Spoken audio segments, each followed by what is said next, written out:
Hello. Okay. Hi, everybody, and welcome to Dreaming Disney again, the D23 Horizons discussion page. Welcome back, everybody that was here yesterday.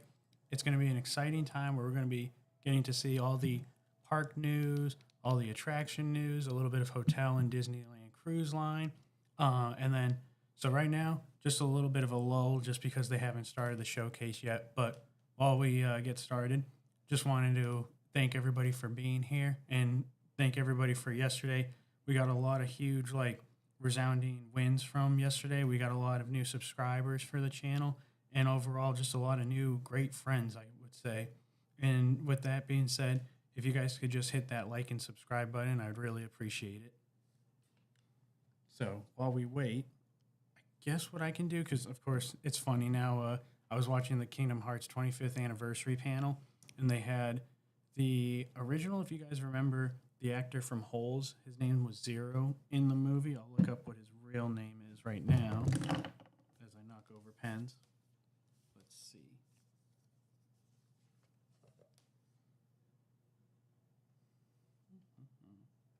The life of a YouTuber, folks.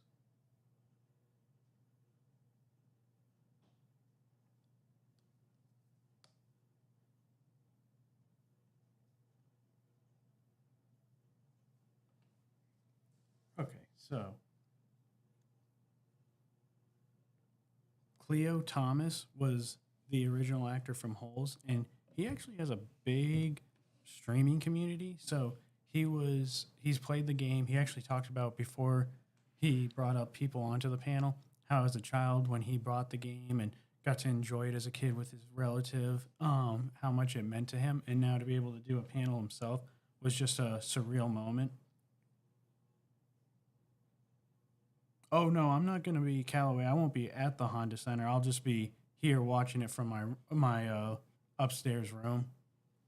So I'll be able to see everything and see all the announcements and get to talk with you guys about it. But I won't actually. I'm not gonna be in California for it. Let's see.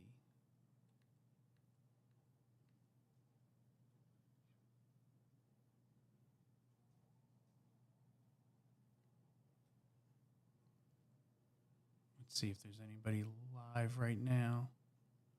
I don't think so. Live stream.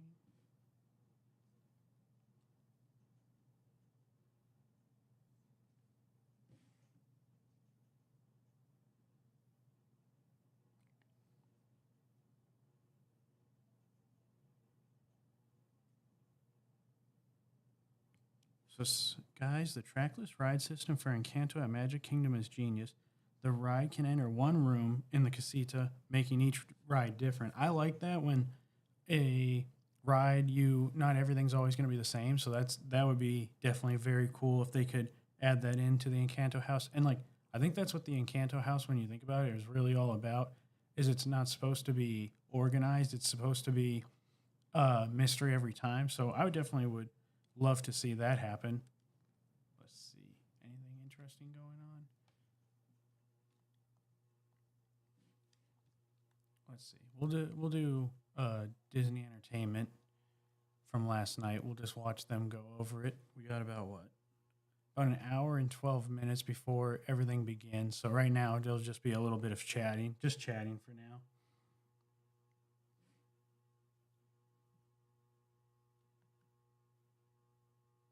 Oh, did I say Magic Kingdom? I'm sorry.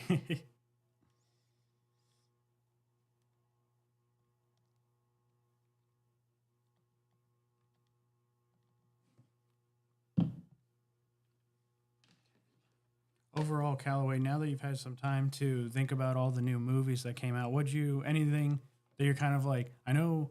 I think did we talk about it with you last night? Were you saying how you weren't exactly excited how they were bringing? Not that you weren't excited they weren't bringing back Ernesto, but more you wish we got a new character. Is there anything that you wish to throughout the rest of the panel? You're like, now that I've had some time to sleep on it, either I'm excited about it or I'm a little less excited. Anything like that? Because honestly, I think one that kind of got me would have been Gatto. I wish that they would have done more. They would have discussed it more. No, it wasn't you, Callaway. Okay, gotcha. Yeah, I know. That must have been Biscottia. Yeah, so that was one of those things where it's funny because when you kind of have time to digest it, you can sit down and like learn from what you decided you thought you were gonna like, and then what you don't like. And I think for me, that was Gatto. I wish that it would have had better announcements, a better trailer. I mean, the movie comes out in March, so it's one of those things. It's kind of time to get the ball rolling a little bit for me, to say the least.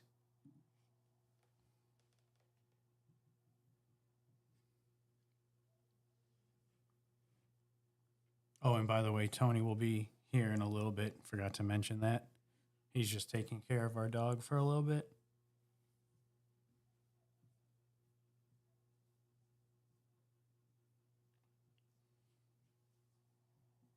I guess one thing I can talk about is so we watched the panel for Kingdom Hearts, and they had, again, Cleo Thomas was talking to some of the executives, the Square Enix director, and then a lot of that. I'm more interested in the parks than the movies. I'm a coaster enthusiast after all. I gotcha. Yeah, yeah. Especially with a name like that, I don't blame you for being a coaster enthusiast. Is there? So, would you say that you like all just coasters? Like, are you a fan more of like the like Thunder Mountain, Space Mountain, Guardians, and Muppets, or would you say you also have an appreciation for things like what are some slower like the People Mover and Living with the Land and all those like kind of more like tamed rides?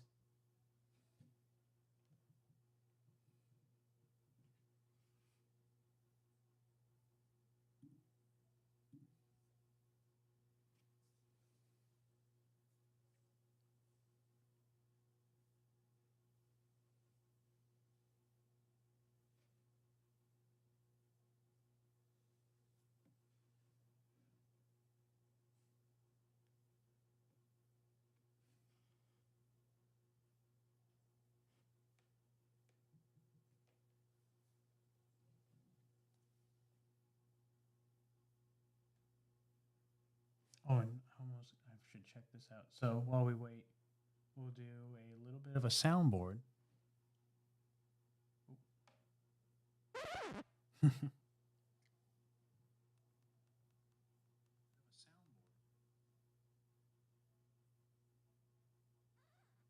Okay, so the soundboard does actually work. That was something for me yesterday. I was like, I kept pressing the buttons, but I didn't know if you guys could hear it, so I'm glad you can.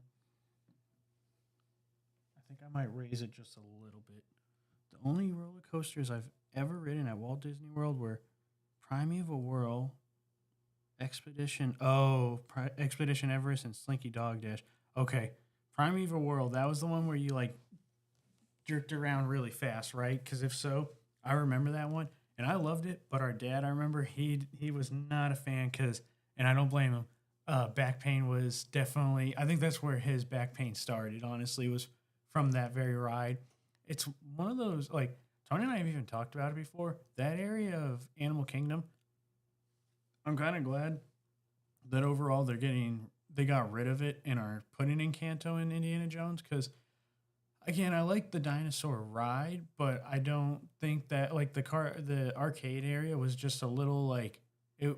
It's a great idea, a great concept, but the one thing I didn't like was the fact that it's like it just kind of felt like cheesy almost. And that ride, honestly, for how intense it was kind of just like it needed to go. I think you're right on that one. Primeval World. You know what? Let's see.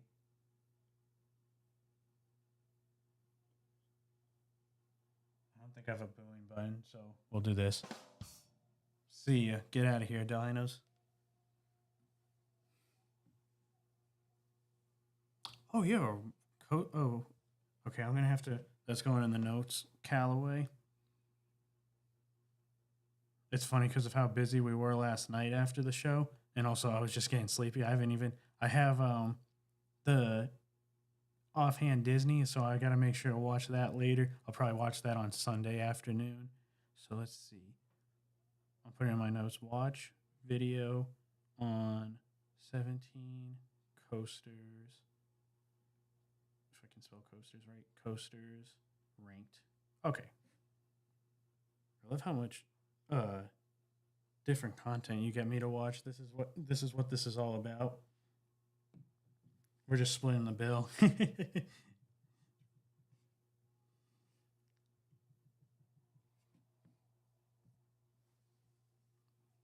And again, I see we have a few other people in the chat. So if you guys feel free, like anything about either the movies that got released last night that you thought you have some like topics you want to talk about or rides that you want to talk about, put them in the chat. We got about again, how long do we have? About an hour and 5 minutes before the big panel for all the rides starts. So whatever you want to talk about, as long as it's Disney or even if it's not Disney related, as long as it's just appropriate, we're all here for it.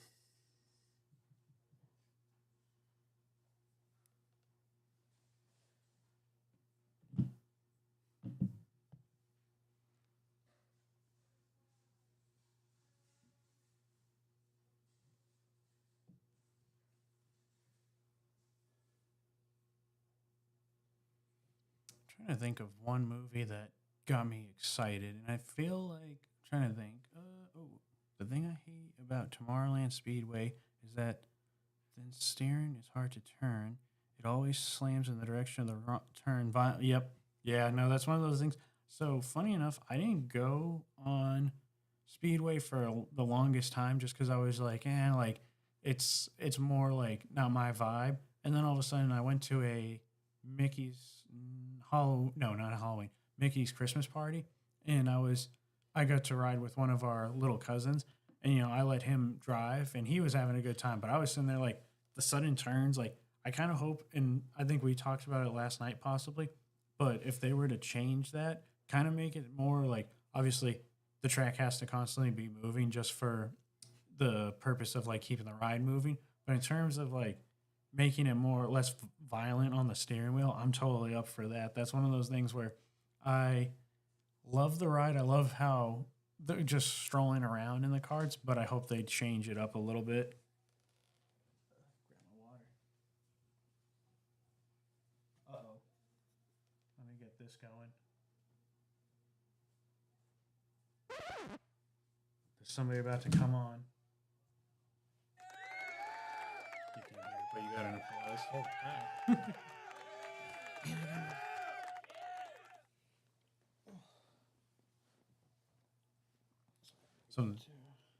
Some things we were talking about was we were talking about. Do you remember Primeval Whirl? Do you remember what that is? No. That I can look it up. what? Oh, wait. You talking about the Animal Kingdom ride? That's the Animal Kingdom ride. Yeah. Yeah, that was one of those ones where, that was overall just such a hectic ride. And remember, Dad always blames that's how he got like back pains and stuff growing up. Yes.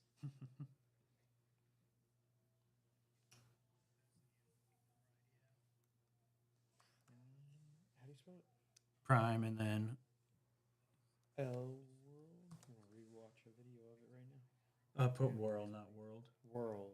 Okay, that's like right. WHIRL. Primal World. The spinning wild mouse prime. World. That's funny. Oh, my computer's so slow. Oh, jeez. I'm already getting nightmares just seeing videos of this right now. Actually, I should watch that on your channel real quick. Yeah, Callaway was saying that they have a rankings of their top 17 coasters. I'm gonna watch it right now. Put underscore in there.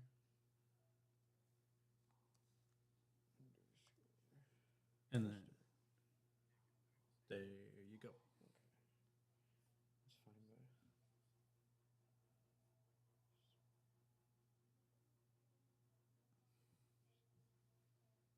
Top 17 roller coasters I've ridden. Here we go.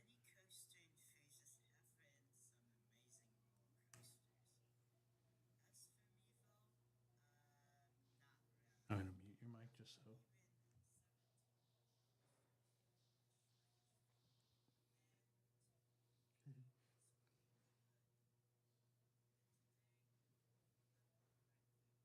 I like your rankings. It's meh to very good. I like that. It's different. Right. 1 through 17. It's meh to very good. Then kind of a coaster, it shouldn't be based off a number. It should be based off of like A some, feeling. yeah. It's one of those things. Yeah, exactly. A feeling like, because there are some coasters that are just like, they're meh. I know one for me that would be not meh. Like it was an absolute torture, but it was fun. Was remember Hulk over in Universal? Yeah. That one, like, it's amazing how it shoots you off, and you can see it because it's an outdoor ride, so there's no surprise. But like then something like Muppets or what used to be formerly known as Rock and Roll Roller Coaster, to me is like, oh, I can easily handle that. And like even when I went on it with you for the first time ever, for your first time ever, it was one of those things I'm sitting there like, oh, this is like pretty intense, you know? Yeah, no, it's not an easy ride. The second time's even worse because you actually know what's going to happen. Yeah, right. And you lost your hat. The first time you lost See your an hat. Italia ride. Oh, okay, now we're on the zigzag coaster.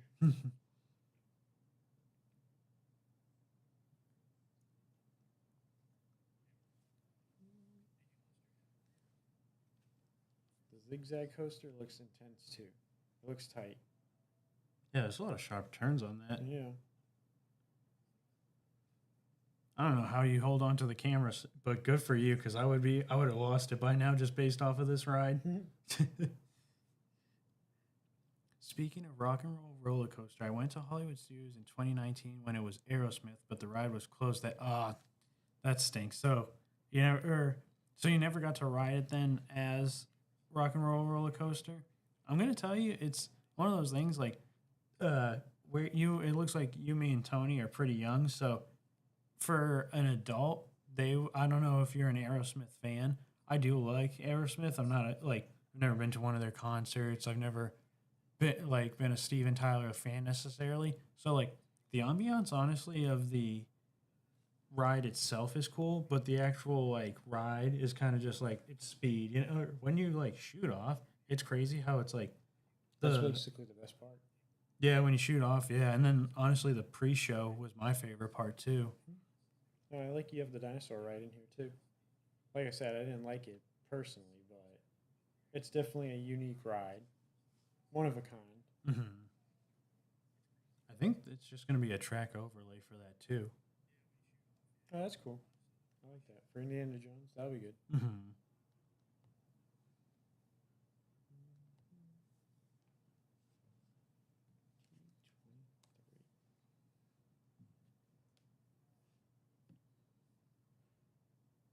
Let's see if there's anything going on with D23. Yes, what's funny is I just kind of threw this on, but all it is just a recap of last night.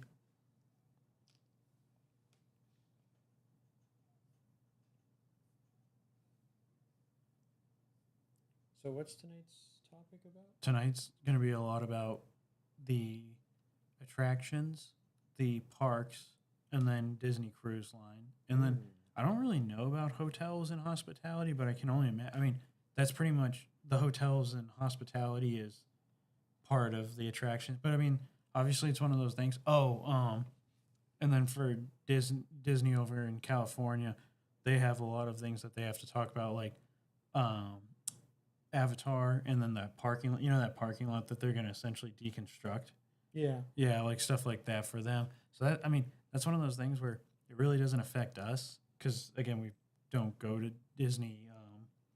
land that often, aka we've never been yet. But it's one of those things where we have a lot going on with Piston Peak, Monstropolis, and the thing that kind of makes me worried about that is like, are we just getting? Forgotten. Well, no, like not necessarily forgotten, but are we just gonna get updates? You know, because like for us, it's like I mean, think about it. When they did D23 in 2024, that was all those like roller coaster updates for Villains Land and for Monstropolis and all that. And it's just one of those things. I'm wondering, do we get more like immersive lands, or are we kind of just like left out? Which I mean, at the end of the day, it's not like I'm going to be sitting there like, oh, we need more lands, we need more lands, because you know they're still working on what they got, you know. Mm-hmm. So that's kind of the only interesting thing is like I think we'll definitely get an update on how everything's going in the storyline. So it's not like I mean, like they said in 2024, it's not blue skies anymore. Um, but yeah, it's one of those things where we'll get updates, whereas California will get more like, oh, we're this is what we're gonna be giving you, you know. Mm. Let's see. What will be the story of the door coaster at Hollywood Studios if Monstropolis is set when they use laughs to power the city? Okay, so I know part of the story has to do with its Humans Day, which is like, do you remember what the abbreviation for humans is? Humans. Let's see. Let me look it up.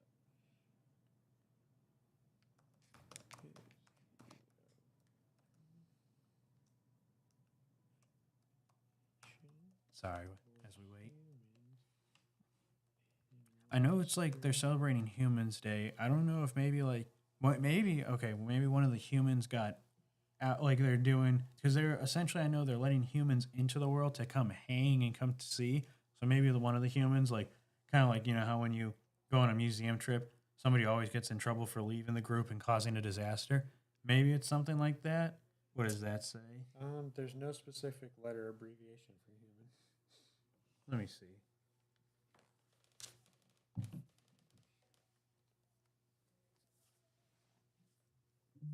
I think you've been bamboozled.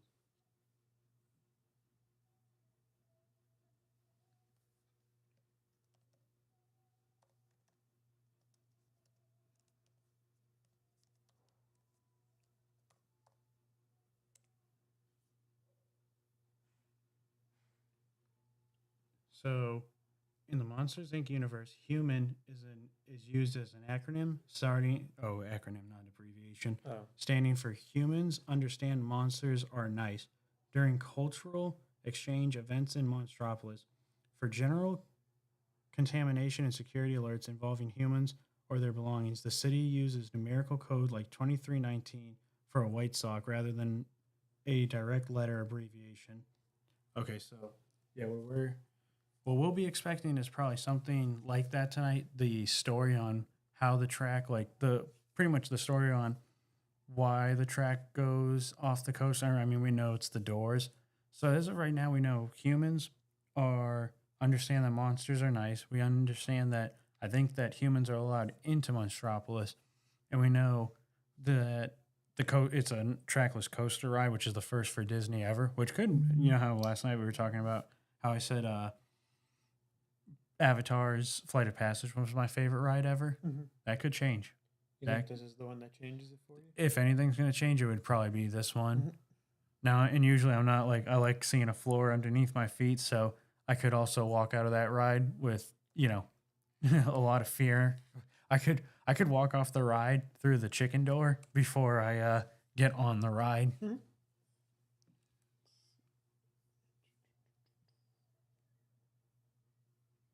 After Disneyland, Abu Dhabi, Disney needs to give us Texas Disneyland. That's one of those things because I know it would make sense. And like this is coming from somebody that doesn't know anything about how, like the location and all that of Texas. But personally, I wouldn't mind it because obviously it's a middle ground. Because I mean, us again, we're so close to Disney, it doesn't matter how far it is of a drive because again, we have the ability to get there very easily. But then you have people over on the West Coast, people over on the East Coast that can easily get to their side. And then you kind of have the people in the middle, aka like that alley right down the middle, the Midwest, that it's like they're probably always constantly debating what park to go to. Well, why not put a park in Texas, I think they got good enough weather too. I think there's enough land. It's one of those things you don't have to worry about if you're going to run out of space. Mm-hmm. So, and it's cheap real estate. Yeah, cheap real estate out there. No state income tax, which is probably huge for them. Yeah, create a lot of jobs, a lot of opportunity. I mean, like that's the thing is Disney's always looking to expand. I mean, it's crazy when you think about it. Disney, like people only think, oh, it's just the movies and the parks. But when you think about it, now it's like you have the cruise lines, you have ESPN, you have National Geographics, you have Broadway, you have now also like a niche market for them, or actually also video games now, which they're partnered with Epic Games and they have Square Enix on their corners. But then another big thing is they have real estate.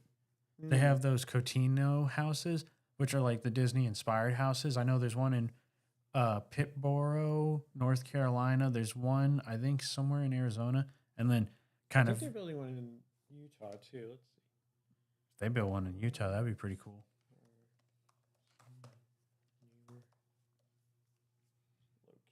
But yeah, I mean, it's one of those things. And honestly, they don't even have to wait for Abu Dhabi to be done. So, because like a little fun fact about that, Abu Dhabi, I'm pretty sure the UAE owns Disney that park. Like it's kind of like how Tokyo Disney or Shanghai Disney, I can't remember which one, is owned by the country. So that's why their rides are historically better. People say I can't give an opinion because I've never been, but it's one of those things. People always say those rides are better because of the fact it's not Disney putting money into the roller coasters or the rides. It's actually the actual country putting money into the rides, which kind of makes sense because obviously if the rides are better, it boosts the overall economy. And I mean, it's one of those things. Disney, there's a lot of big fans overseas for Disney over there. But yeah, Disney could get boots on the ground themselves and not even have to worry about Abu Dhabi. So it says that there's homes located in Florida, of course, California, and North Carolina. So Cali was the one we missed. I thought it was Salt Lake City for some reason, or Utah for whatever reason. Mm-hmm. Maybe one day. Maybe one day. That's the thing is like once they built one, it was kind of inevitable. Like they'll probably try to build in a lot of areas, Mm-hmm. I think we'll get some updates for the Carousel of Progress too. Tokyo Disneyland and Tokyo Disney Sea are owned and operated by Oriental Land Company, but despite this, the roller coaster database says they're operated by Disney. That's weird.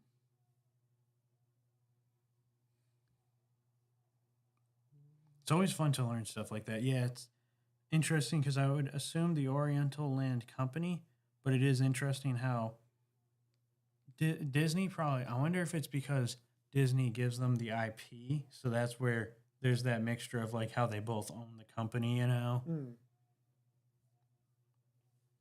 So we got about 50 minutes, a little under 50 minutes until the show starts. This is this is exciting. This is where it all begins, you know. I need that number to go up because once that number goes up, that tells me that it's like it's ready to go. Oh wait, it's actually also on Disney Plus. That's what we gotta remember. What's on Disney Plus? The actual event. Okay. I just don't know what time they started at.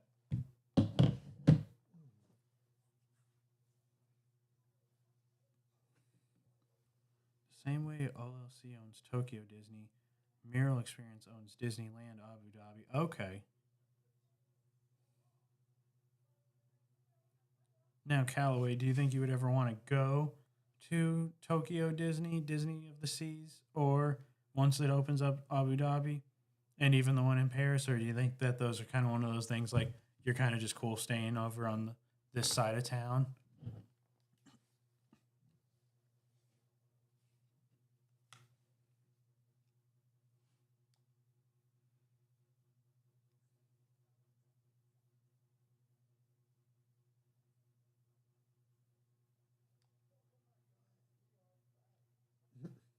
What are you laughing at? I'm watching some guys live stream of him at D23, and it's guys, we are back. I don't blame him for the excitement. I don't blame him though. He should be excited. Very. Mm-hmm. Those people all deserve it. They are definitely living a lot of people's dreams right now, so good for them.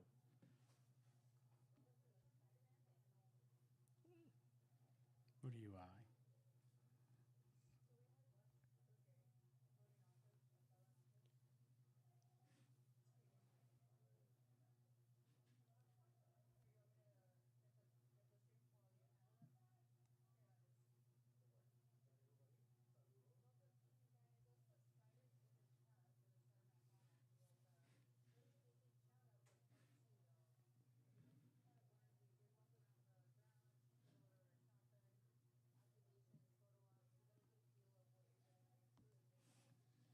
I live in Canada.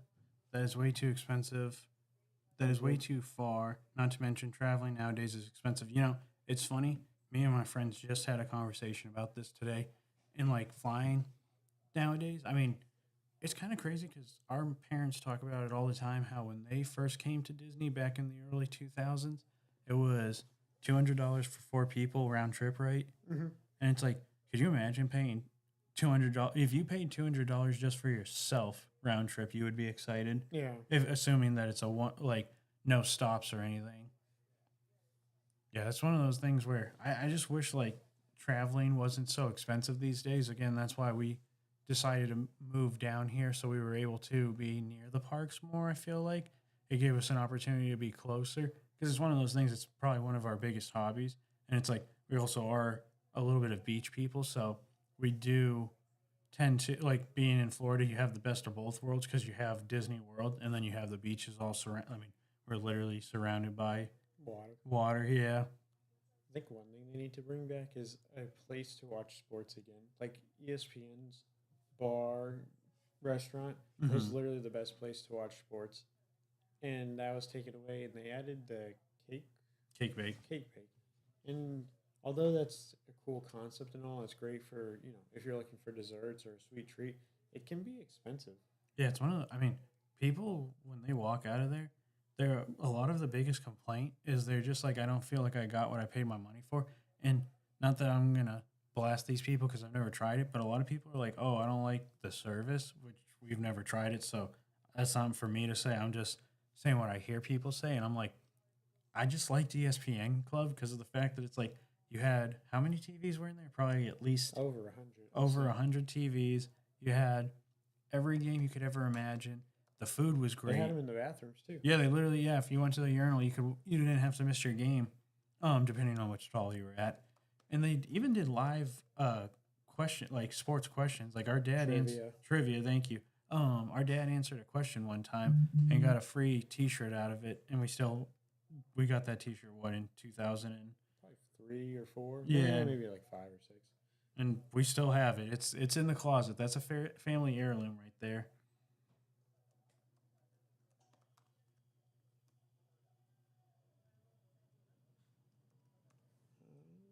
Let's see. So, how many TVs did ESPN Club have in Disney World? The ESPN Club at Disney World's Boardwalk featured nearly 100 television monitors spread throughout the 13,000 square foot sports bar. I mean, let's see. The main screens, a massive 108 square foot jumbo projection screen in the main sports dining area, a 90 square foot screen in the bar area, satellite feeds. The televisions could simultaneously broadcast up to 30 sports programs, sideline bars, a connected full service bar area that added an extra 40 plus monitors utilizing 25 satellite feeds, restrooms, famously, were installed above every single stall and urinal, ensuring guests never missed a second of the game. I mean, I don't think Nobody does that. no one does that, which is probably kind of dumb, honestly. Nobody also has the resources that Disney has, though. When you think about it, like you go to your regular own, like To go to Best Buy and go cop a couple of TVs? I know, but like restaurants, I mean, they're living on 7% margin, so they're not gonna buy a TV for you just to go to the bathroom. Yeah, I'd probably go to the bathroom more. Yeah, and stop spending money. I'd probably spend more money. I don't know. Callaway coasters. The D23 announcements. We're keeping an eye on the panel right now. We actually are able to see that all they're doing is just seating people for the smaller panels. But other than that, they haven't. The big one doesn't start until for another 40 minutes.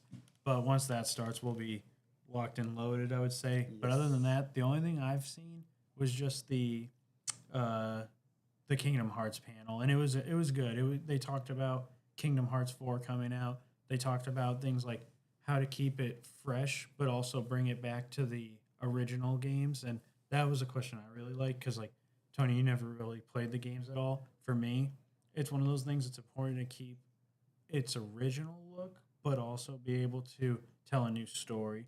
So, We will keep you updated, Callaway. I got you.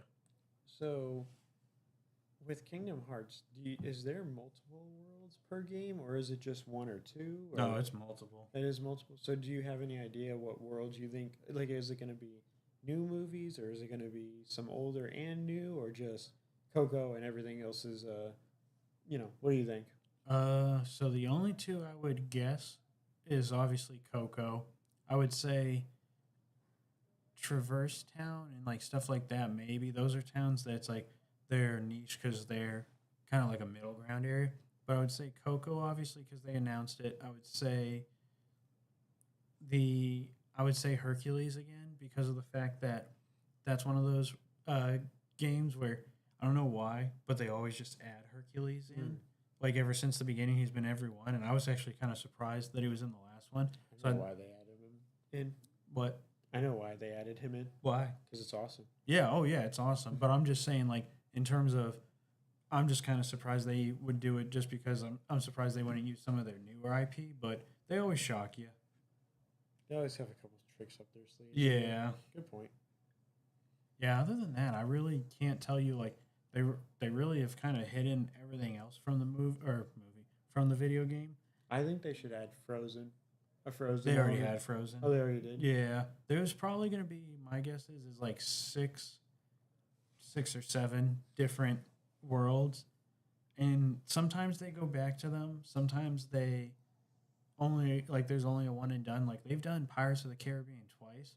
That one actually was kind of a surprise. They did Toy Story in the last one. They did Monsters Inc. They did Tangled, Frozen, Hercules. I'm trying to think of anything. They did Tron, which is kind of crazy because looking back at it now, when they did Tron in Kingdom Hearts 2, that was one of those things where at the time Tron, like now they've made the Tron movies, the newer ones and all that. So it's like I get it, but back then Tron wasn't as big, so and it was the older version and stuff. I'm sitting there like when I first saw that for the first time, I was like, I know this movie, and I don't know why it's in this video game, but I love it. I love it. I wonder if they had something like a Star Wars or Marvel, something big. Mm-hmm. But I don't know. I don't think. Marvel would be cool or Star Wars. I think that they need to bring those in. I mean, it's Disney IP now. Like now, I don't know. Yeah, they have to bring that in. I mean, it's just it would be ridiculous not to have it. Especially you could have like There's so much you can do with it. First off, I mean, you could I have know it's an easy Sora. cop Like out answer. it's one of those things. Sora, you barely have seen, but like his outfit changes. Like if you had him dressed like a Jedi, like I think people would go crazy for that. Mm. I wonder what that Keyblade would look like too. It'd probably glow like a lightsaber. Oh yeah, good point. So smart. Thank you. I try to be. I hope they go all out for Villains Land. I do too. So the biggest thing for me, because the roller coasters, like the rides themselves, people have been just speculating and think like Twitter and the whole just world is like, oh, this isn't gonna happen. Like they're like, there's not gonna be an Emperor's New Groove. There's not gonna be a this. There's not gonna be a Hades dinner show. It's one of those things where nobody knows what there is gonna be and what there isn't gonna be. But like the one things I can say is like I really want them to.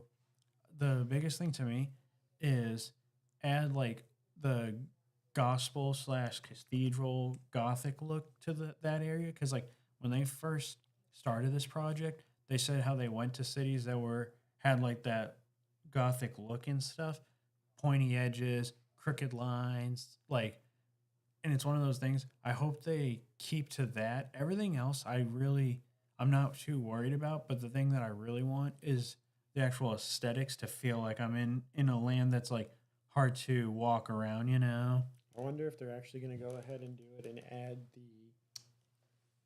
hotel over to that area too.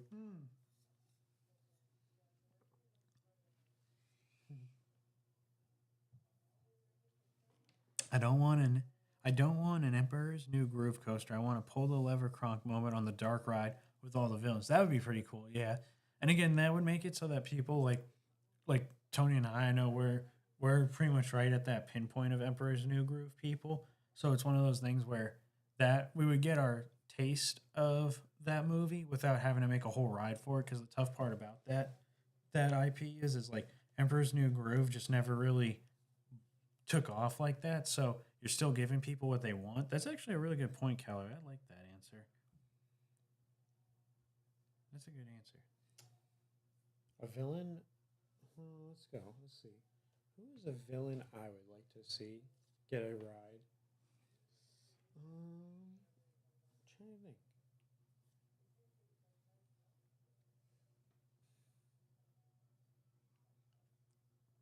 It stinks because I mean I'm trying. thinking of like Inside Out, but there's no villain in that. I mean, Ernesto getting like a guitar, like almost like a roller coaster, like rock and roller coaster. Mhm. Almost would have been better if they would have done that. Honestly, now that I think about it, I guess they haven't really had any good like recent villains. Now that I think about it, And it's like even like you kind of want a villain that's like mythical almost. I would say. yeah, maybe who is? Are you about to say Tiana's Yes. Doctor? No, wait. No, No. Yes. Princess and the Frog or not? Yeah.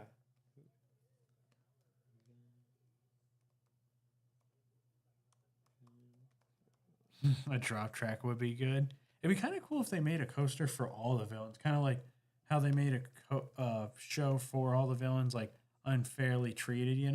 What if they made a coaster that was a coaster where it's all the villains kind of taking you on a wild adventure?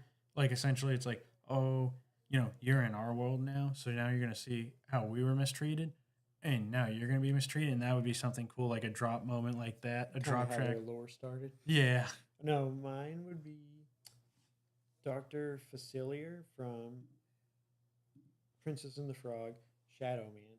I think they could do some like cool voodoo type magic realm realm stuff.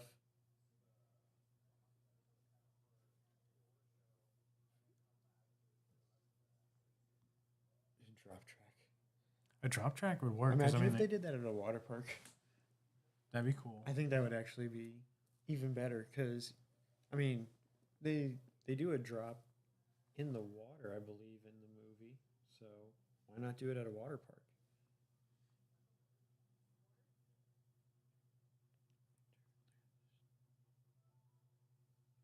Are you for that?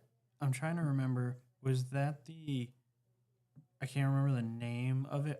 I know what you're talking about, but I can't exactly think of what the name of it was called. But yeah, that would be cool too. Kind of like an idea of that concept overall, and especially again for villains. The drop, I honestly like because I like where you're going with that. Because in my head, I'm thinking of the Star Wars ride, Rise of the Resistance, Hmm. where in this part where you drop. Yeah, Yeah, and that my would be. heart stops. Yep, yep. Yeah, and your heart stops. Then the other thing you got to talk about is like things like roaming characters and food. Oh, and villains. Yeah, and villains. Like when you think about it, because it's like one thing that people are gonna want is characters like character moments. So it's like, who do you get pictures with? Hmm. Because some some that I could think of that I would want are Doctor Facilier. I wouldn't mind Scar. I don't know how you would do that, but that would be cool. Um, Captain Hook. Captain I think Hook. he's been in parks before, I believe. Yeah, yeah. I'm trying to think of some also that like don't always get their flowers. Like you don't see them that often because Yzma is Would starting to you add grow. Pain and Panic into that? Yes, yeah. Pain and Panic being in the parks would be crazy. That would be so easy too. Mhm. That's what kind of stinks is I'm kind of thinking about it now. Disney doesn't always have the most villains recently. Yeah, that's what I'm saying. Like when I was thinking of some recent villains, I want them to get their flowers. I was like, oh, there's literally nobody. Yeah, because I mean, Onward only has the kids are essentially the villain themselves. Would you want to see a Cruella, like a, Her, div- her henchman. yeah, or well, more for a ride, like the Cruella Deville. The I wouldn't mind a ride because like the funny thing with her is obviously it's notorious she's a bad driver. So hmm it's like you could make a essentially something like a dinosaur ride where it's like she's taking you on a wild chase, like where she's going maniac and just driving all across like the like England or and stuff. And it's one of those things like that would be something that's like the idea is there. It's just that will they make it happen? I think an underrated villain that should get a ride, and it would be kind of Cars-ish, but a Wreck It Ralph, King Candy. Basically, the car, like you think you're controlling the car, Hmm. and then all of a sudden the car starts controlling you.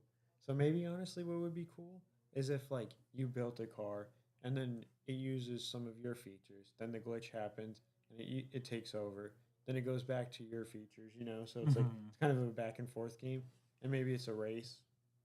I think that could be something that That'd be would be cool. a And little there's no far winner. out. Little there's no There's no winner. a little far out there, but Let's see. Controversial opinion. If you were to do a movie about Figment, the Dreamfinder's death can be a major plot point for the movie. Hence why I think he's not coming back to the journey into imagination. Yeah, that's one of those things. I've heard how they are thinking about even changing it to Neil Patrick Harris, which I would think that would be pretty cool. But that would be kind of cool, like plot for the movie. Now, would you want to introduce Neil Patrick Harris, or kind of just let the that character, the Dream Finder, kind of just like go altogether? one thing that I've noticed about doing this podcast for the last 2 days is how little I actually look at the camera. Yeah, I I don't try. know if that's like good or bad, but every once in a while I just try to look at it and it's intimidating. I'm not gonna lie.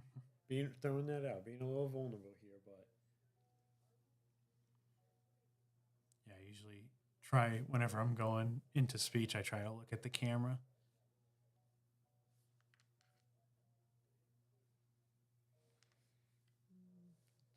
what else is out there? Can you type in some villain names? Oh, I got plenty of villain names. I got oh, to go back. No. I lost all the villain names. There you go. So mean.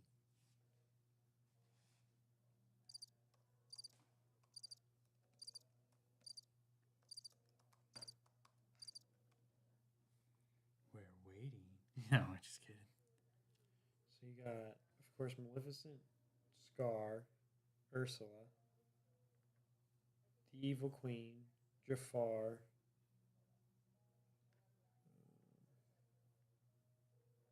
It kind of just stinks because, like, I mean, I can't remember the name of the character from the Hunchback of Notre Dame, but he's an evil character.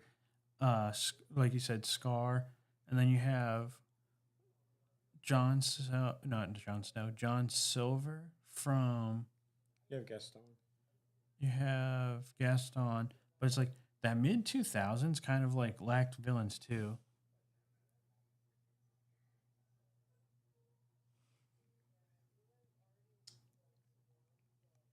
Mother Gothel, like it's kind of crazy because it's like, I mean, people are starting to like villains nowadays. Like in terms of like they side with the villains a little bit, you know? I think we all have a little villain inside of us. Yeah, but it's one of those things where it's like it's just kind of crazy because it's like, how do you make a whole entire area about them? Now that I think about it, you know? Oh, you have. I saw something about how this movie is like one of the most underrated Disney movies of all time, and it's how did they even make it in the first place? The Hunchback of Notre Dame Mm-hmm. and Frollo. Frollo, yeah. Yeah, supposedly he's like one of the most just evil, despicable villains of all time, Mm-hmm. and he doesn't get enough credit for it. Oh, Moana. That's right. They have a villain. Tomato, I think is how you say it. Let's see. He's the The crab. crab. Yeah. He is greedy, ruthless, narcissistic, and selfish giant crab who loves to collect valuable objects for himself. So he's all about himself. I don't think he was like a big bad type of villain, but Mm-hmm. he definitely had like a monologue. That's the thing that stinks too. Is it's like, how do you like smaller villains? Like, how do you use them in it too? You know, because it's like you don't have to just do the big villains, but it's also like smaller villains. Like, I mean, I know there's a villain from the Rescuer Down Under that is very well known. I can't think of the name right now, but it's one of those things where I'm like, how do you like Cruella, who has no powers? You know, it's like they have her, but how do you make something about all of her? You know. Hmm. Let's see. In the Villain's Land Dark Ride, they can do The Witch in the Boat as a reference to Snow White's scary adventures. That would be cool. I would like that. Does Milan have a villain? Yeah, it's the guy. I don't know his name. Who is the villain from Mulan? Mushu. No, just kidding. Yeah, it's Mushu. There we go. Shan Yu. Shan Yu. Sean Yu. He was kind of scary growing Yeah. up. Oh, yeah. Not gonna That lie, part- I was not a huge fan of him growing up. That part in the snow, when he comes, like, out of it, was, like, terrifying. I don't know how he was able to get out of that, but, you I know. don't know how Disney okayed that. Yeah, right. I don't know how Mulan missed. Mushu made fun of her. That was how bad of a miss it was. Airball. Hmm.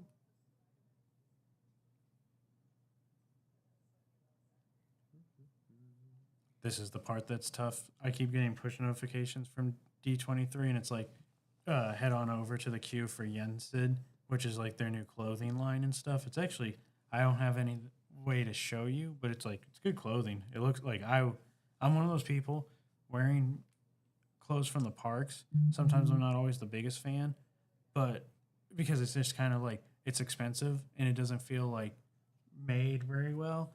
Whereas like this stuff, it's like it's good quality. Now it's going to cost you an arm and a leg and all that, but I definitely would rock it.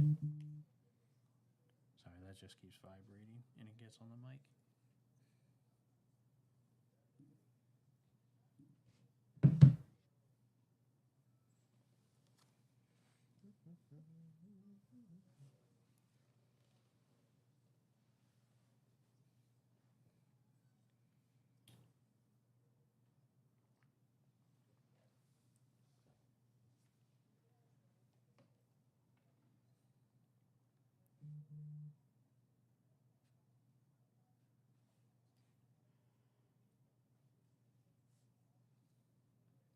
Disneyland could get their own water park if they replace a parking lot.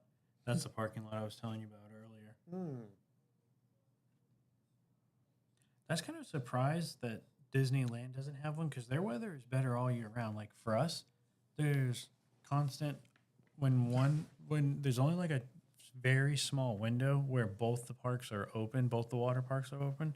So like I think one is in maintenance right now, and it's one of those things where I'm kind of like we just don't have a demand for it all the time, so that's why they keep them closed sometimes. Whereas like I feel like in Disneyland, you have the opportunity to keep the water parks open year round. You know, maybe not year round, but I don't know the exact weather over in Disneyland. But it's like it's got to be popular. You know, it would be popular, is what I'm saying. What? We haven't been to the water park since we were what, like 8 or 10 years old. It's been a good.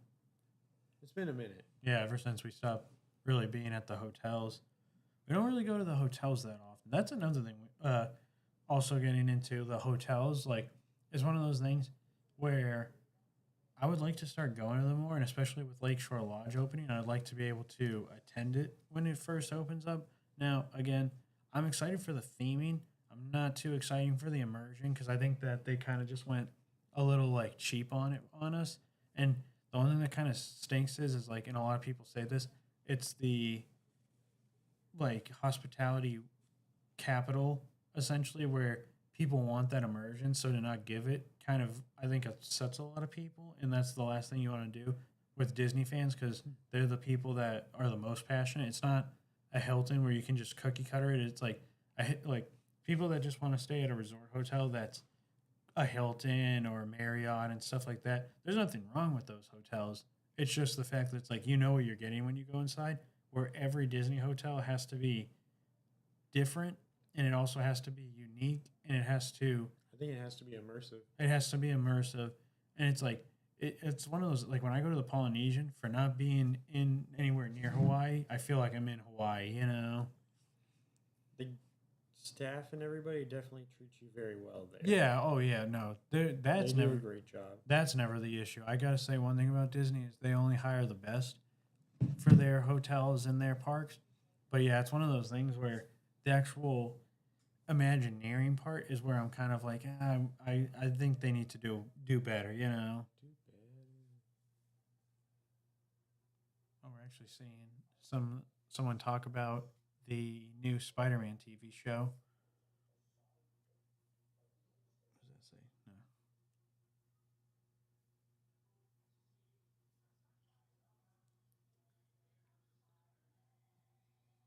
This is like the. I wonder how old this video is. But it is live. I'm pretty sure it's live at least. Yeah, this is probably season 2 for Spider-Man, the I didn't even know they were animated doing series. I didn't know they were doing the Spider-Man 2 season. Ooh, well, that's exciting. It was a good show. I liked it. I never finished it. It was different but good, and the voice acting was good all across. And there was a lot of introduction to. I think they did a good job of making this first season the build up, and then next season is kind of like okay, this is where you're going to see how everything unfolds for characters and how they change, how it changes Spider-Man, and overall just oh whoa, what was that? Why'd they just show the animated? Oh, okay, this is just a hype video. Wow. I think we just bamboozled ourselves.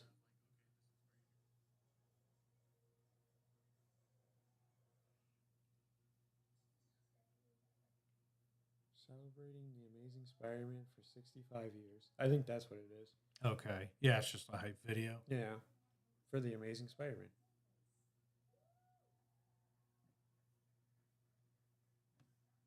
Hi, everybody, just joining now.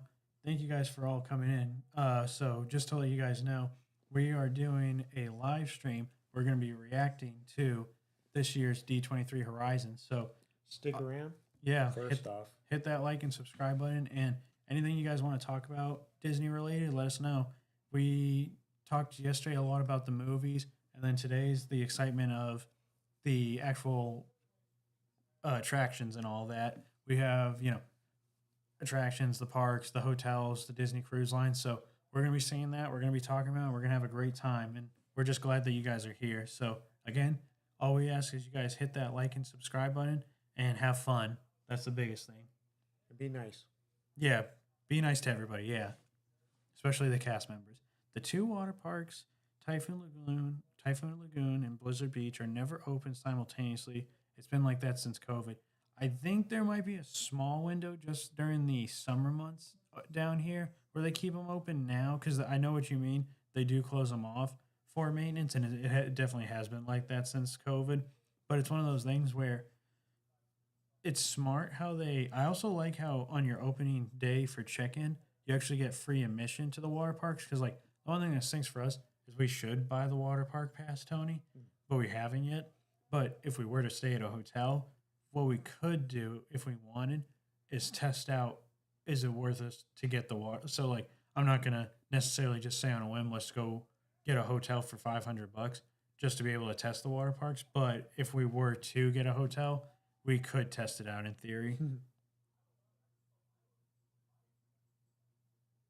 Watch by the destruction of Disney water parks by attraction ideas to understand why. Gotcha.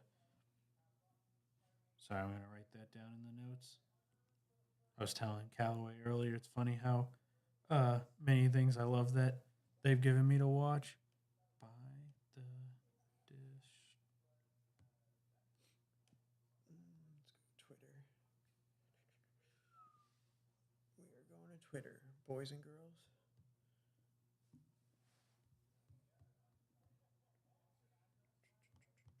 Okay. See if anything fun's going on here.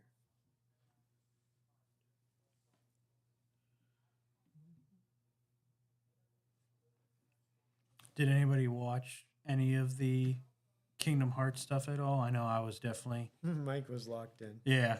When they showed. So this was kind of cool. They showed a video last night. It was a minute and 30 seconds. And then today they were like, oh, yeah, we showed you the minute and 30-second long video. Would you like to see the 4-minute one? And it was just one of those things to be able to watch. It was just so much fun. It was so sick. I don't like, I was, Tony, how we talk a lot about how like that tingle, like that transcending, that I got that when I was watching that. Supposedly they're adding a lot of Star Wars into Fortnite. So if there's a lot of Disney World stuff is going to be Smugglers, Gambit. Looks like they're- See, that's what they need to do is the video games, especially Fortnite, because they have the mini games now. Make trial games, Yeah. in terms of like make it so that it's like there's missions. Because like, don't get me wrong, I love Fortnite. We've gotten way too many victory royales in our time. Flex. But it's one of those things. Make the game a little bit like updated because they have the mini games, but they're not that really fun to me all the time. Yeah, no, definitely not. I like the one where it was like gold everything. Gold, yeah, yeah.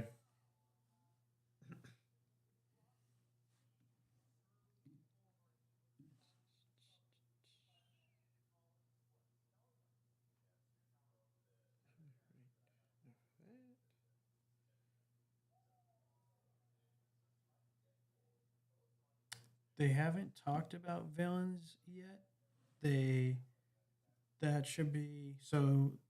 Horizons should start in 14 minutes, and then after that, villains will probably won't be more till the middle, but it definitely will be happening. If it didn't, I would be shocked to say the least.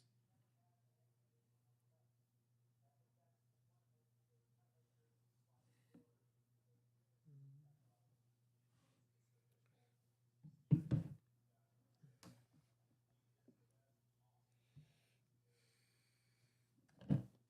there's anything fun to watch right now. We got about 13 minutes until it all begins.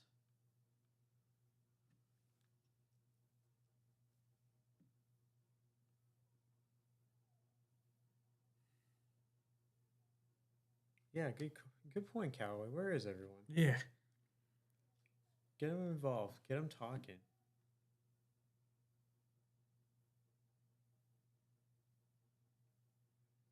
Stick around. I mean, come on.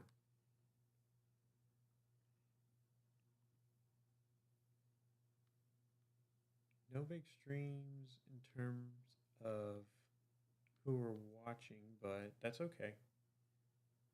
If you want, go to Disney Plus now. Go to Disney Plus. Okay. Yeah, we only got like 13 more minutes. Home, Disney Plus. I'm not the best with technology, so I have to like kind of say everything out loud to make sure I'm doing it right. Mike's account, his avatar is Hercules, which is a good choice. I'm surprised it's not different. Go to the live. I wonder how much live stuff they do that we just don't ever watch. I always check it just to see. So go to the one that says start soon. And then yeah.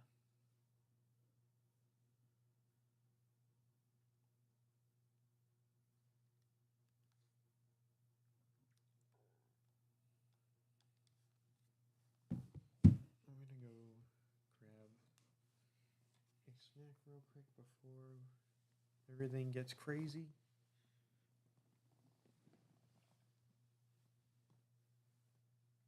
I'll be back.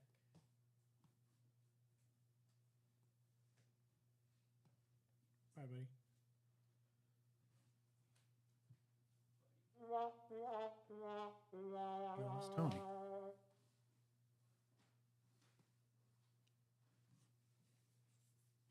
So, Callaway, I gotta ask, where did your love for Disney start? Because I know I'll give you, while you're thinking of that question, I'll kind of give you our spiel of our mom has been going ever since she was a young girl. She started off going with her dad, our grandfather, and over time, she went with other family members. And then from there, once she had Tony and I, we first went to smaller parks in Massachusetts to test out if we could handle a big park like Disney. And then we went our first time ever in '03, and that was when I officially fell in love because there was nothing like Disney in terms of the parks themselves are just so much fun. They're so entertaining. Everything's clean. It's family friendly. It's overall, again, the immersion. We were our first trip ever. I think we stayed at Old Key West, and I was just like sitting there like I'd never been to Old Key West, and I fell in love with the rooms and how they're designed, how you feel again like you're in the middle of Orlando, Florida, but you feel like you're down in the Florida Keys. Okay, nice. So Dolan offhand was the one that got you into Disney. Very nice. Yeah, that's one thing I've really just recently started getting into is the YouTube Disney. I mean, we started this channel again about a year ago, and it was one of those things I didn't ever think I'd really be doing stuff like this, but kind of now here we are. That's a new that's the other thing I like about Disney is how many new pathways it can take you that you never would even think about. Like I thought I was just always going to be a person that would go in the on the rides to the parks and stuff. I never thought I would have a YouTube channel discussing Disney and doing stuff like this. Uh oh. He's back. The king has returned. I'm sorry. I'm the worst.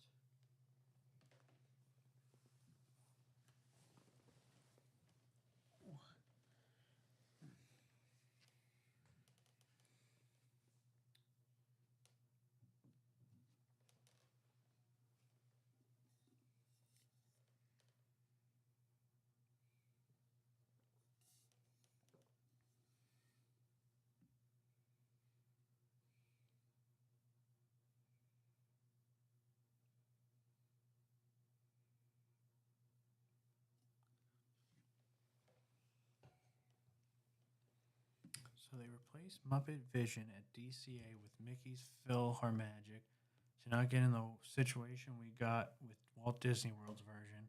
Why didn't they put Muppets Vision at DCA in the Hyperion Theater instead? I meant PhilharMagic. Oh, okay, gotcha. It might be one of those things. It might be a size issue or like a screen issue. Because like one thing I think that the Filler Magic, I think that screen's a little bit different from most others. It's a very niche thing to know about, but I think it has something to do with the way how it projects. So that might like be why we don't necessarily have the opportunity to put it in certain buildings, and it also could just be kind of like everything that Disney does. It's crazy how much silly nonsense goes on about how like they'll have like a mold situation, or we can't move this because of a code issue. Yeah, code violation nowadays. That if we were to take care of that, we'd have to take care of the whole building. So I think that's one of the reasons why. It could be something as silly as that. It could be no one wanting to do anything. Like sometimes they just get like a little like complacent. Might not have the funds too. Might not have the funds, yeah. I'm sure they do, but They're hiding it from us, that's for sure. wow. Random fact: Disney spent $71 billion to buy Fox, and their first instinct was to do a complete retread of the Fox movies of the 2010s. Yes, this is Marvel's main cash cow, and their first instinct was to cast actors who are far too young with their evergreen character. Oh, well, that's whatever. But that's crazy. $71 billion. To buy Fox. Yeah. How many? That's got to be worth more than some countries.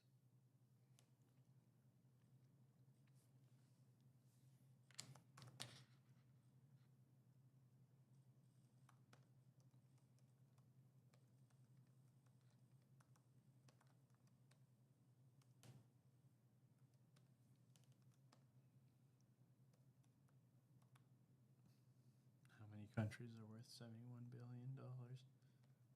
This is either going to be super close and not a surprise, or a complete surprise. That computer is slow. Yeah. It's chugging. I don't know why you have so many tabs open. I can't let them go. They're all so important to me. Yeah.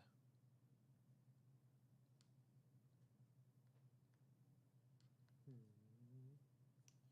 Based on recent 70 to 80 countries have an annual gross domestic product or reference as a country's economic worth less than $71 billion. So just to buy the X-Men itself, they could buy a country. They could shoot all their movies on those countries, if you think about it. Yeah, it's one of those things. I mean, that's a lot of money to be spending on just, Characters. yeah, characters. Because essentially, I mean, I get like they also probably wanted Fox for Hulu, I guess, to add more TV shows to Hulu and Disney Plus. Because that's the one thing that's kind of crazy. Essentially, remember when Disney Plus was just Disney Plus, and now every time you go on, like you literally swipe through the tabs and it's all Hulu TV shows. Yeah. Yeah, that's one thing that's kind of weird. Is like they there's so much money going everywhere in that company, and it's like when does it all? When do they see results? What ride system do you think the Cars ride in Piston Peak will be? Mm, So I've heard how it's not going to be exactly like the one over in DCA. I think it'll be a track ride kind of like that, but like from what I my guess is I would think that, and this is going to be kind of a risk, but it's like if anybody can do it again, it's Disney. I almost imagine, because if you've seen concept art, it looks like they're on a track and it's muddy. And obviously, what do when you drive on a track? You swerve. You swerve and you hydroplane. So, like, what I would imagine is the car will kind of, Kick out or yeah, like almost like imagine this is the track, and then or actually, I can use this book real quick too. Imagine the car is on the track, it's moving, and all of a sudden, like it'll catch a corner, and then it'll like spin a little bit, not like an aggressive spin like what we were talking about earlier with from from Evil World. yeah, like it won't Sounds good be. enough. That's a tongue twister right there. Yeah. It won't be exactly like that, but I could see it doing something like just a little like movement. So not a trackless ride either. It would have to be on a track because again, it is outdoor too, so it has to be able to deal with like the weather conditions. That's actually, yeah, I think it would have to be essentially like the one in DCA, but where the cart itself can like move around. And on top of that, I think like the story won't be the same at all. Of course, it's going to be something to do with like essentially the mountain, like kind of like I don't know. I remember when we went to North Carolina in Boone. If you remember at IAAPA, I don't know when, Dynamic Attractions unveiled the ATV mover system, essentially an automated all terrain vehicle ride system, not on a track but on dirt. Okay, that's what's interesting too, is like how do they make the dirt feel immersive? Because it's one of those things, it's a dirt track. So do you think that how do you think they would do that? When you see the concept art and you see the vehicles go through the water, there's no way they they do the slot car system. Gotcha.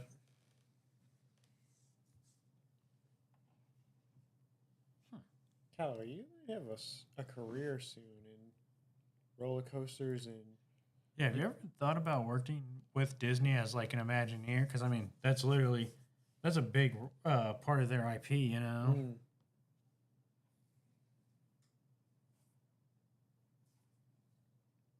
you never know.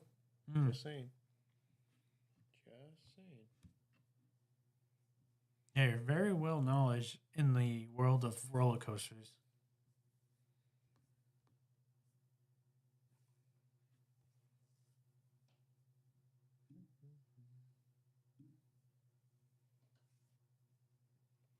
It's kind of interesting seeing this. It's almost 10 o'clock. Almost 10 o'clock. It's interesting seeing this banner. Let's get a couple cheers for it almost being 10.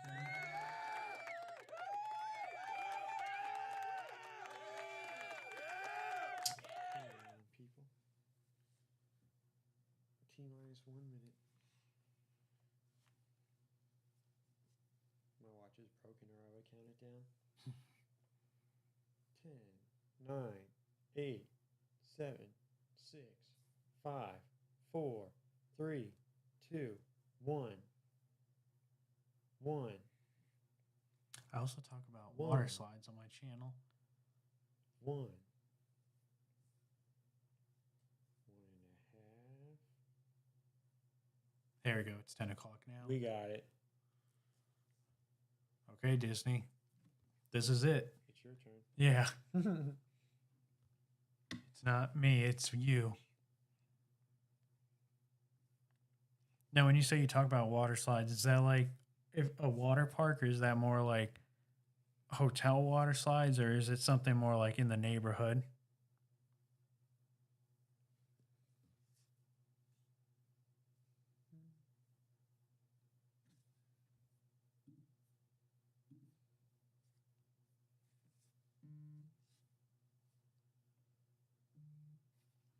All right, the Red Sox one. Hey, let's go. Sonny Gray. Get an applause going for that. Tell me what you got, Disney. Love it. Show Tell me what you got. me what you got.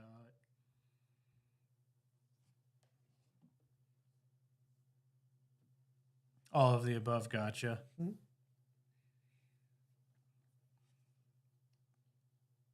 The show will begin shortly. Did that just come up, or? Yeah, that switched from coming soon to that. Well, looks like they could put some music on the board.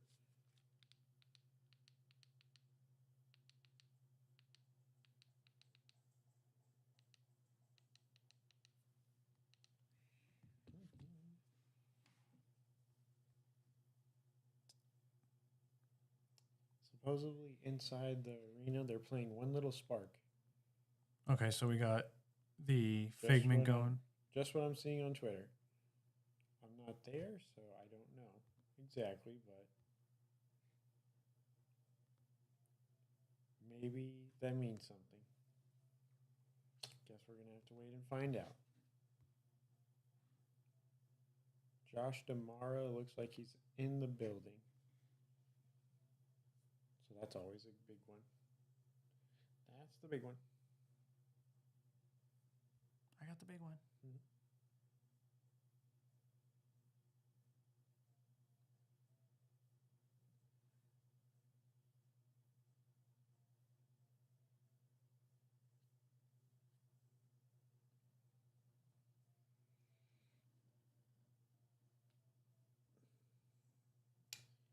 One thing we still have to do is go to level 99 at Disney Springs. Oh yeah, we haven't gone to that yet.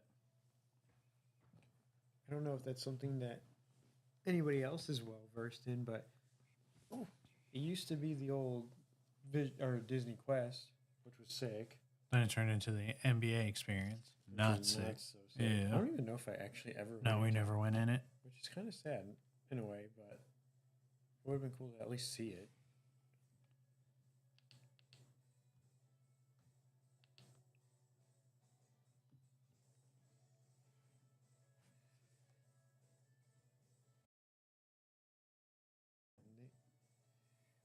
You're good. They love to take their time. Yeah. Yeah, there's literally nothing happening yet. Like, we're seeing literally nothing. I hate when it says 10 and then it's like 10:13 and there's still nothing. It's like, just say 10:15 then. Yeah, right. Oh, I was going to say the music just stopped. It's funny how that banner has cruise lines and then 6 different castles, and they all look different. So I don't know if each one is like, one's ours, one's like Shanghai, one's Tokyo Disney, all that, you know? It's just crazy how much pre-work they have to do just to get ready for all of this. Oh, Like I think someone what? had to build this. Yeah. I think about what we had to do, and I'm like, oh my gosh, you know? That was a lot. Yeah, this took a lot of time, folks. So make sure if you can, again, hit that like and subscribe button. Sorry about that, guys. Nothing's happening yet.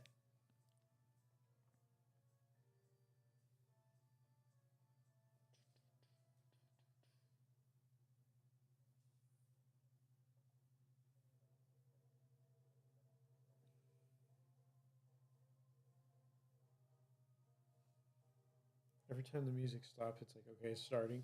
Mm-hmm. All of a sudden, you're like, you pierce up a little bit.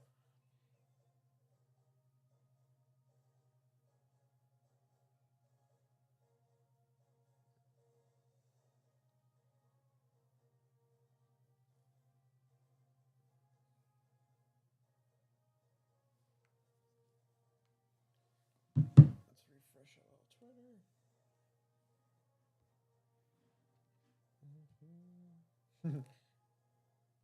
Someone posted the meme of Caddyshack. Well, We're waiting. we're waiting. It is kind of interesting because when you think about this, this is the first time they've ever done a live stream on their end. So, you know, before it was always people just on their phones live streaming it for you. So that's super easy. Where this is like, you know, Now it they is. want all the views. Well, not only that, but Oh. like they also are the ones like they're putting all the they don't just put on a screen, they got to put on a theatrical, you know. Yeah, it's a show. Yeah. Again, this is a big event. This is literally the Super Bowl for Walt Disney World, like the whole entire company, you know. And us. And yeah, I mean, this is where all your top fans are watching, all your creators are at the event. You know, this is essentially everybody that works for Disney right now. This is their biggest day because, like, for most people, like their job will always be there. This is where you gotta always be going because if you're not with Disney, if you're not updating and innovating, that's where if the parks become stale, people will notice it, and then all of a sudden people will decide to spend their money differently, you know? Yeah. So yeah, this is, I mean, one of those things. Today is like, I kind of forget how like sometimes I just get more excited for the pretty shows and colors and all that, like the facade. But it's like at the end of the day, this is what keeps the doors open and like keeps paychecks coming in. No more blue sky. Cut to the chase. Yeah, for real. That's another thing. I didn't know what the term blue sky meant for a long time. So when I figured that out, I was like, Whoa, what's it mean? blue sky, it's kind of like it's up in the clouds. It's probably discussed, but it's not really like it's not gonna. Not that it's not gonna happen, but it's really like it's how people felt about Villains Land, where like a lot of people didn't think that Villains Land was gonna be happening, and now here we are. It's not a blue sky thing anymore. And like, you know how perfect example the directors and stuff we're talking about at Kingdom Hearts, like you're gonna be getting Kingdom Hearts 4 in 2027. Like if they were to just say, yeah, we'll have it, then that's kind of a blue sky thing. But like by you confirming it, it's like this is it, you Yeah, know? it's set in stone. Okay, I see Hmm. what you're saying. Yeah, no more blue skies then, Yeah. except the ones outside. Yep. Yep. Those can stay blue. I don't mind an afternoon thunderstorm though to cool it off. So, but still.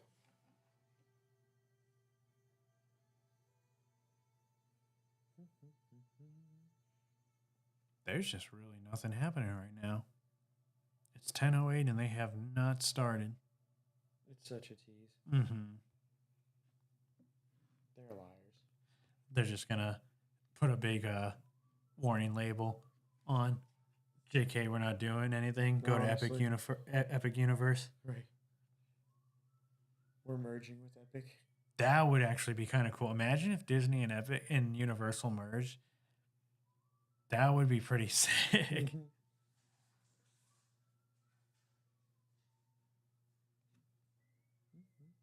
Thank you for everybody that just joined. Make sure you guys are hitting that like and subscribe button. We appreciate you all for being here. And stick around. Yeah, stick around. Join the conversation. Yeah. Callaway's got a lot of good points, ideas, topics of discussion. So, Hey, Spencer. Spence, back. What's up? Spencer, is there anything that you want to see out of the show today? Right? Yeah, literally. Yeah. Called out by Callaway. Yeah. Our day one A1. That's okay. That's how you know he's a day one.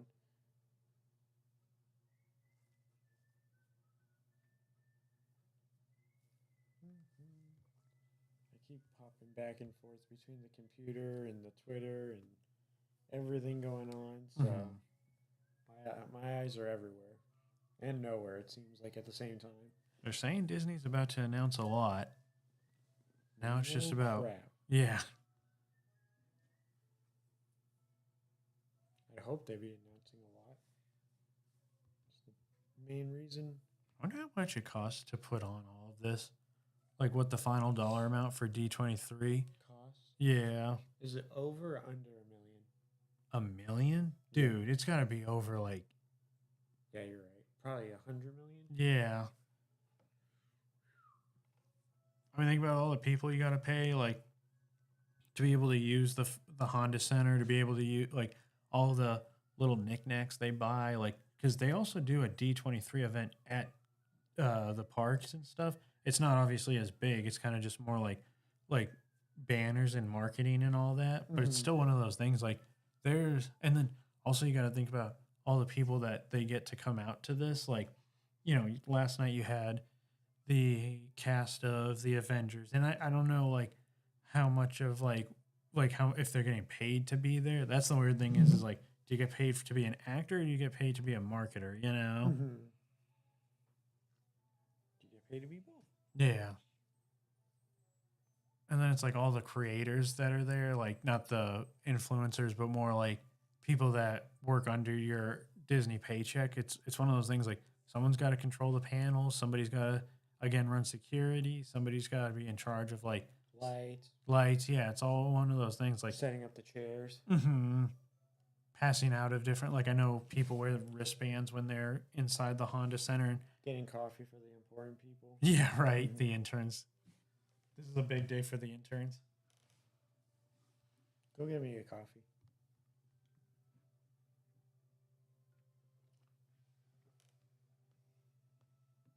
Chop chop. Let's go. Chop chop. D23. Let's go. 10:11 and they still haven't started yet. Spencer, where you at, bro?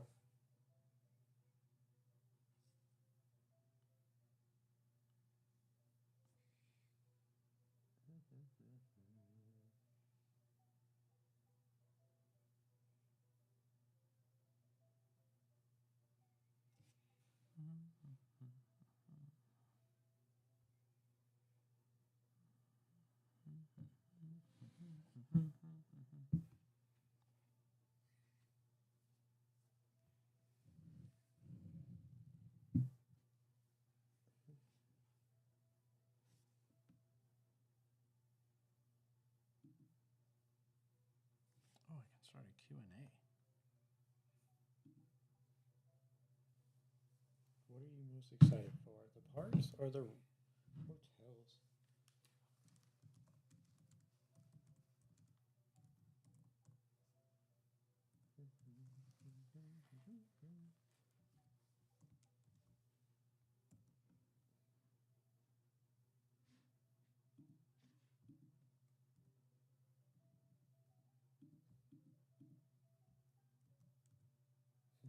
People, it's almost time, please. Disney, I'm tired. I Yes. kind of forget they're 3 hours behind, so it's really only 7-11 for them. That's the thing.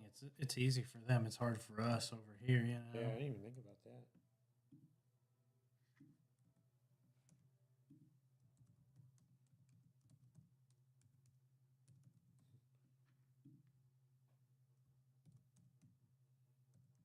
Uh-oh, it just something. This kind of gives me House of Mouse vibes. Yeah. Does anybody remember the House of Mouse? I do. This is definitely House of Mouse vibes, just to be clear. Which I am loving.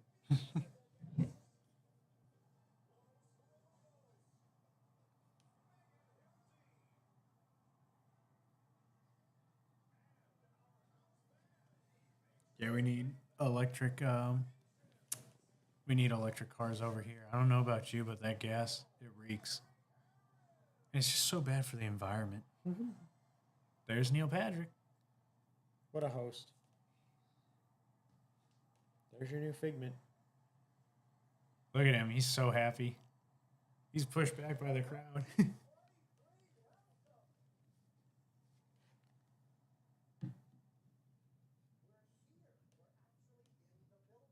Finally.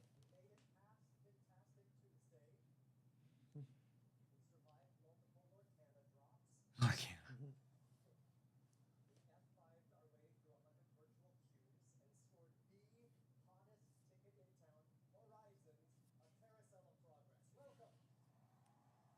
No ride announcements yet. Just yet. Right now, they're just starting with the monologue for Neil Patrick to get all the fans just kind of going, get them a little excited. He just said Carousel of Progress and gave a good thumbs up.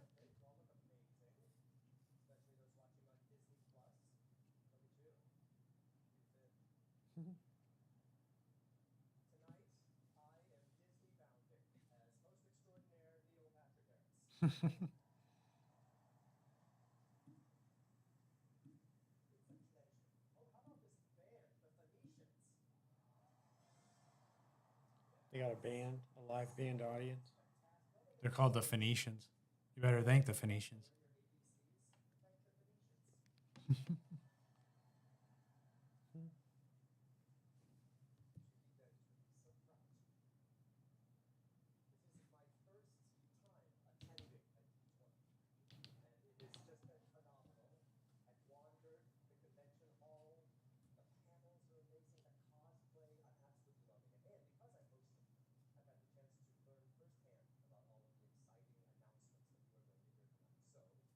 Oh, my phone's almost dead. That's not good.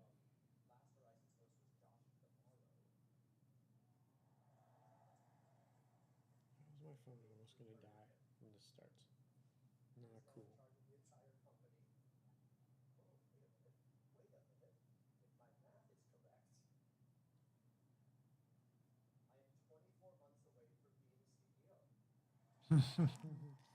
Neil Patrick Harris just made a joke that he's 24 months away from being Disney CEO. 48 months away from owning the Lakers, which Iger bought.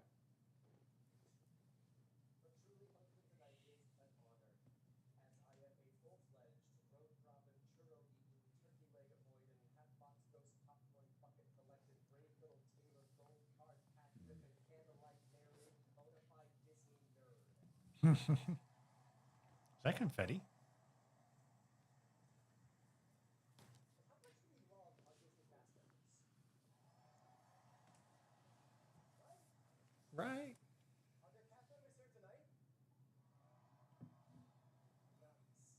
There's cast members here tonight. No.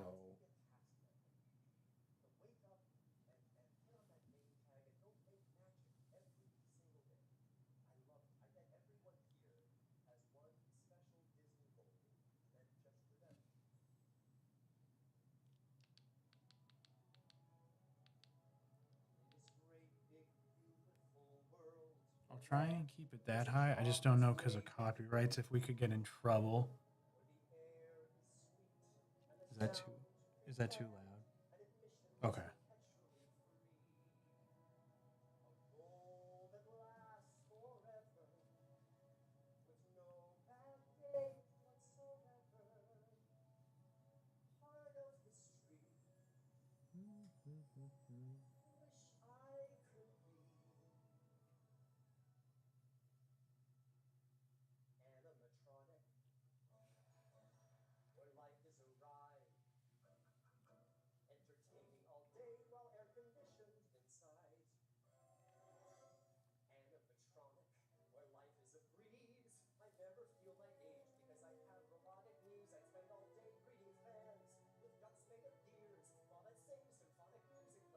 So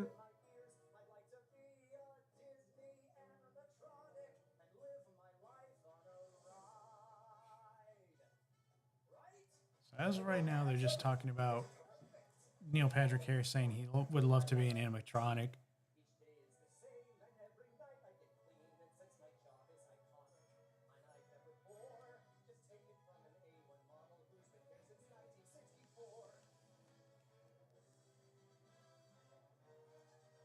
Abe Lincoln has come out.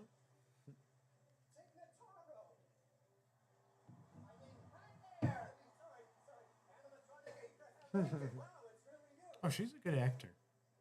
Actress. Actress.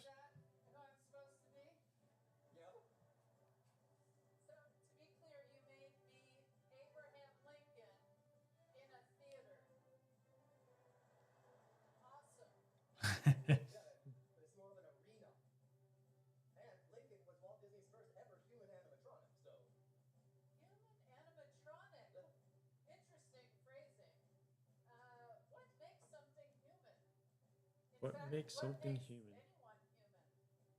Emotions? No, it's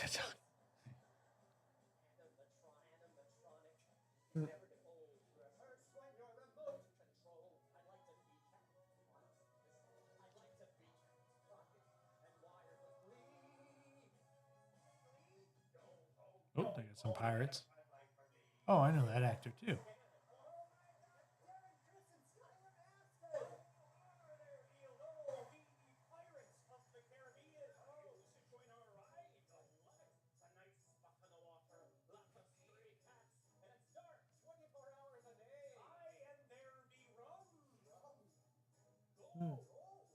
Gold. Gold.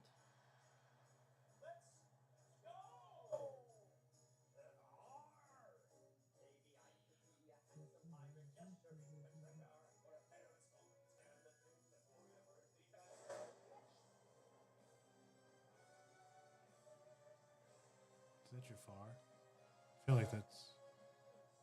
Oh no, it's Haunted Mansion.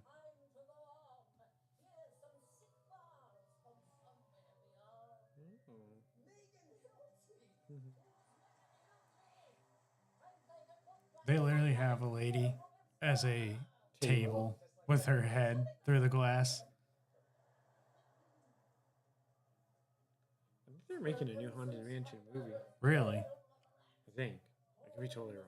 I would love that. I love the movie.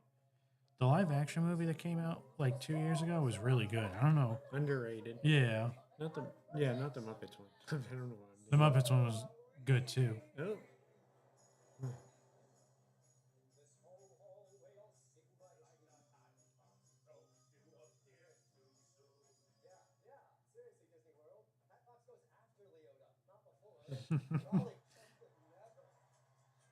Andrew Jokester Calloway, what can't you do? Huh?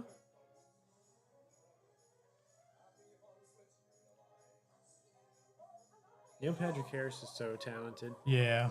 I mean, everybody on the stage right now. The guy in the middle, because he was the guy from Glee. Yeah, he's a good singer, and he was in Haunted Mansion. Oh God, what is this guy? I wish I knew everybody's name. I wish when they would come up on stage, they would say their name. Yeah, he's the guy from 30 Rock, the blonde dude. Yeah, I think he also played in Wreck-It Ralph, Fix It Felix. Oh, okay. He's the voice actor for that.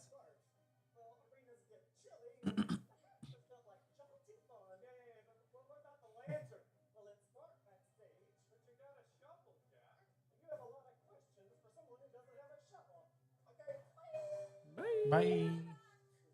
We're not leaving, but that's what he just said.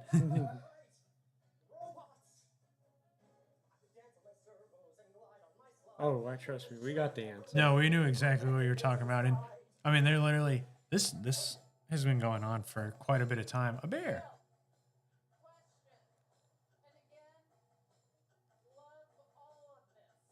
Mhm.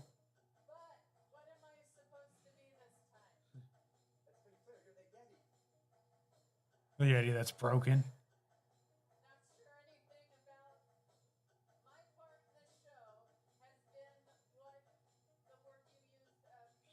There's a lady dressed as the Yeti right now, and if you don't know the lore, the Yeti in Animal Kingdom is broken at the moment. And they can't do anything about it because it's attached to the coaster, so you would have to get rid of the whole coaster. Mhm. So that thing ain't moving until many, many years from now. Oh, we got more. Oh, we got a little bit of everybody now. Animatronic.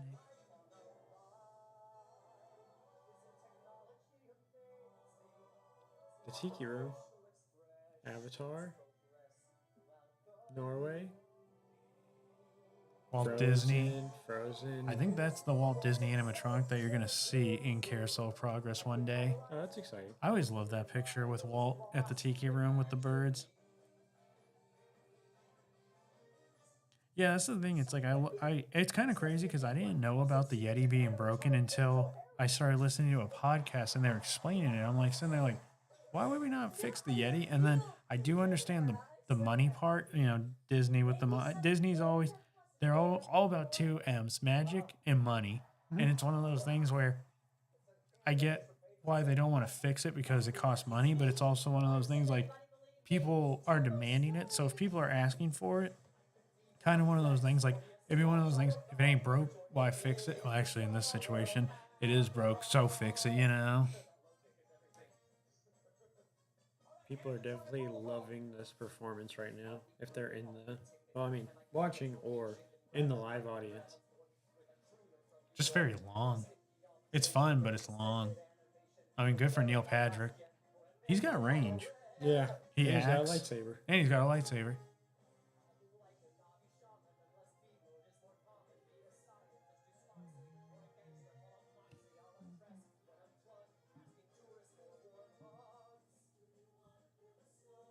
Do you want to build a snowman?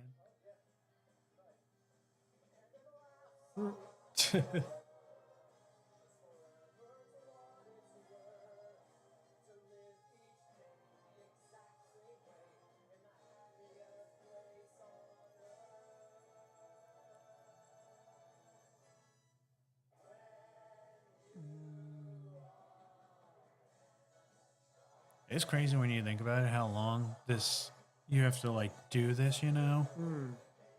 This isn't easy. I mean, you have to remember all these numbers and stuff. I could never do it.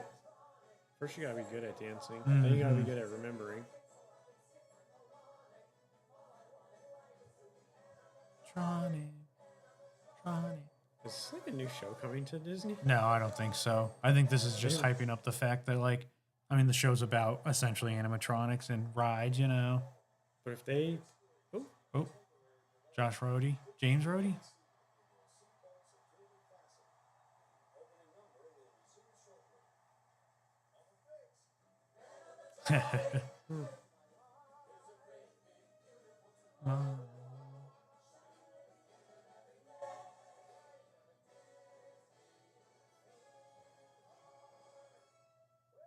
Oh, wow. Look at that.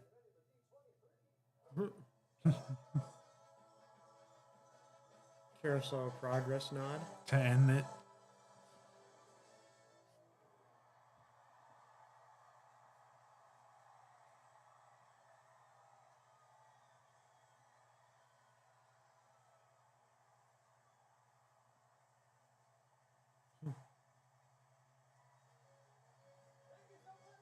Joe Rody was just on stage and he was making a joke how like when an animatronic goes down, they have to fix it, so they have to stop the ride, and then he fixed it. Actually, okay, yeah, that is kind of true. If Joe Rody's there, I wonder if they're gonna make an announcement about fixing the Yeti. Which I mean, I'd be happy. I've heard it costs a lot of money to fix the Yeti. Oh, I don't even want to know how much it would cost, but give it to us, you know. We deserve it. Yeah, we worked very hard for this. We spend the big bucks. We do have fun. Yes, they do.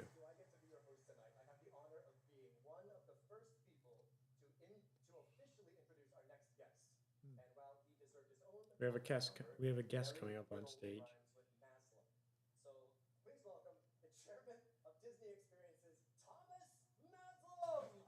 Thomas Maslam is coming up. The chairman of Disney Experience. I think he took over Josh D'Amaro's job. I think he did. Yeah. Because D'Amaro was not getting it done, so they had to promote him to CEO. When you're not getting something done, you get a promotion. So that's how it works. Yeah. Well, thank you, Neil, and hello, D23. Hello. What an incredible way to start the show. But first, I want to thank you Thank for you. being here tonight and for all the love and passion you bring to our Disney experiences around the world. And I speak for everyone on my entire team when I say we want to make every moment you spend with us magic. Because we put you, all of you, at the center Cheer. of every decision we make and everything we do. And we're doing a lot. Think about it. Disney is doing a lot. Last D23 2 years ago, we launched 3 new cruise ships. We opened the beautiful new world of Frozen at Disney Adventure World in Paris. We celebrated the 70th anniversary of Disneyland 70th anniversary of Disneyland. and the 20th anniversary of Hong Kong Disneyland. 20th anniversary of Earlier Hong this Kong. summer was the 10th-year anniversary Disneyland. of Shanghai Disney Resort, and next year we're hitting the 25th anniversary of Tokyo Disney Sea. Phew. Dancing and having fun with Bluey Somebody say now bless right you. here at Bless you. Disneyland. Thank you. We're flying the Millennium Falcon, the Mando and Grogu. We're rocking and rolling with the Muppets. Rocking and rolling with the Muppets. Let's go. Much more. But right now, I really want to thank all our 185,000 Disney cast members for bringing these experiences. 185,000 Disney cast members, and you could be the next one. Think about it. Dream. Don't mind, especially those here in California who have been such great hosts this weekend. Can we give our cast a round of applause? Give them a round of applause.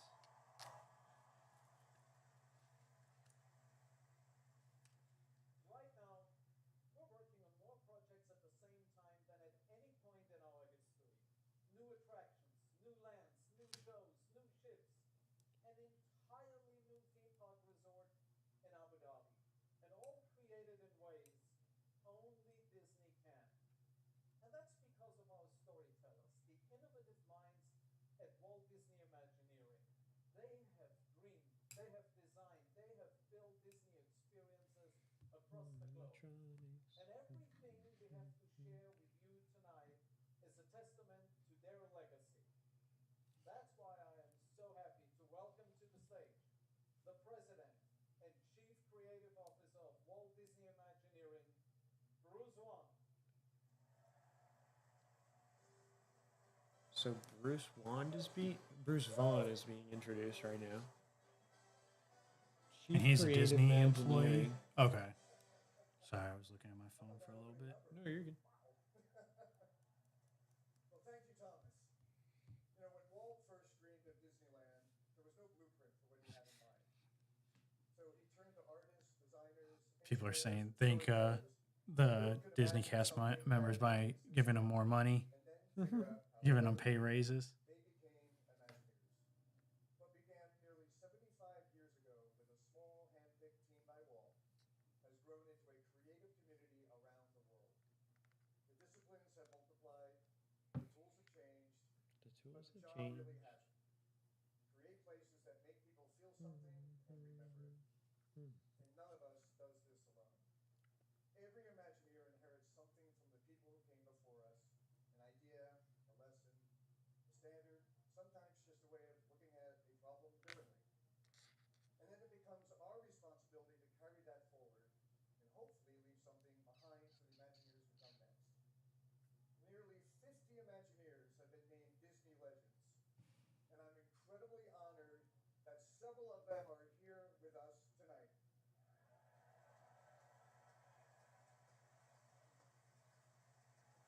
These are the people whose work didn't just shape Imagineering, they shaped Disney. Please welcome Tony Baxter, Tony Baxter,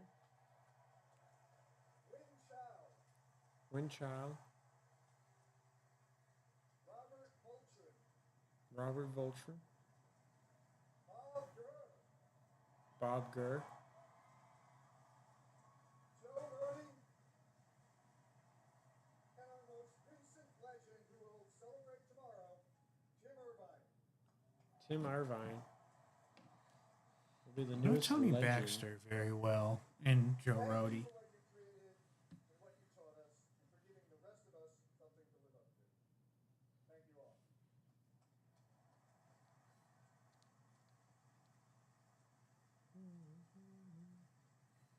There's someone else here tonight who has spent much of her life preserving and telling the stories of the people who built these magical places. No one has captured the story of Imagineering with more insight, access, and care. Please welcome Leslie Iwerks. Leslie Iwerks. They haven't really gotten to the fun part necessarily yet. Like, no announcements. Like, they just had Leslie Iwerks come up on stage. And I know her grandfather recently just passed away. Father just passed away. So they'll probably do something. Yeah, they just said they just wanted to apologize for her loss and wish her condolence.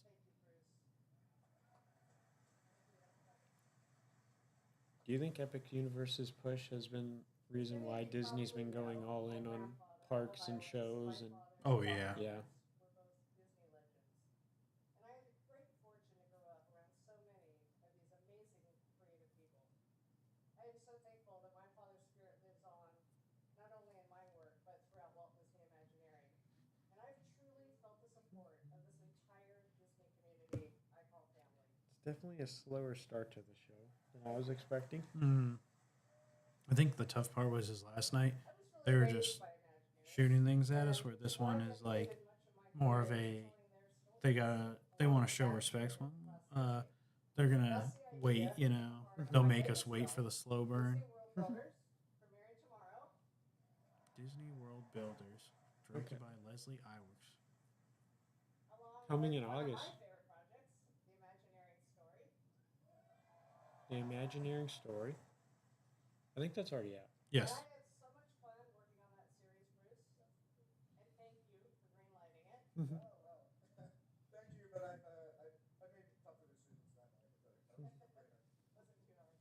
So a few years ago, when it was revealed that dozens of new projects were underway, you and I started talking about maybe there's some new chapters in this tale. And turns out there's quite a few. And so I'm thrilled to share with everyone here tonight that I am currently filming the second season of The Imagineering Story. Oh, very nice. Applause. We're getting a season 2 of the Imagineering story. We're in episode 2. Season two. Imagineering story with the depth and care. So a whole season.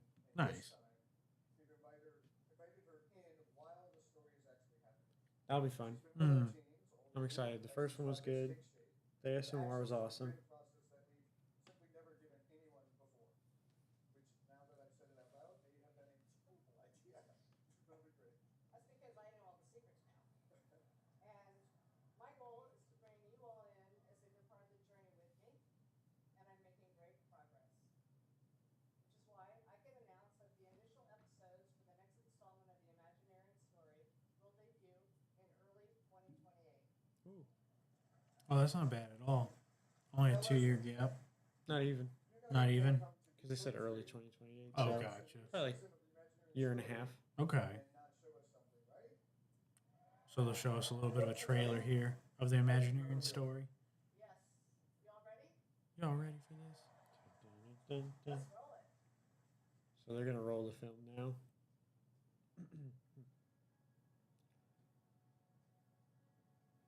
Oh, I think it's a COVID. When the world stopped, the dream did not. Some stories never end. They build. Very nice. From resilience to resurgence. Bringing all the pieces together.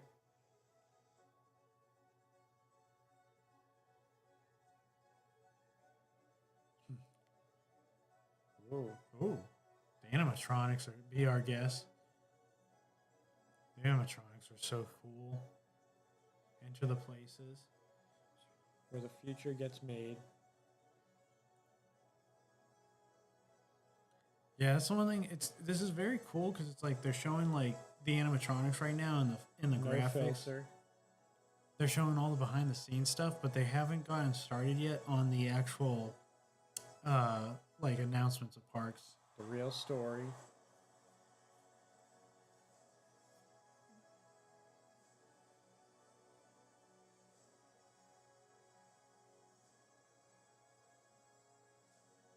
The Imagineering story. 2. I think a lot of people are gonna like that one. Yeah, early 2028 especially. This story every day, and somehow you always manage to show me something about Imagineering that I had not seen before. That's what makes your work so special. And I can't wait to see what story you tell us this time. Thank you. Well, I love working with you all, and now I'm excited to get back behind the camera. Yes, okay. To all of you out there, thank you for being here tonight, because ultimately, everything we imagine, everything we build, and every story we tell, we do it for you. Enjoy the show. The show.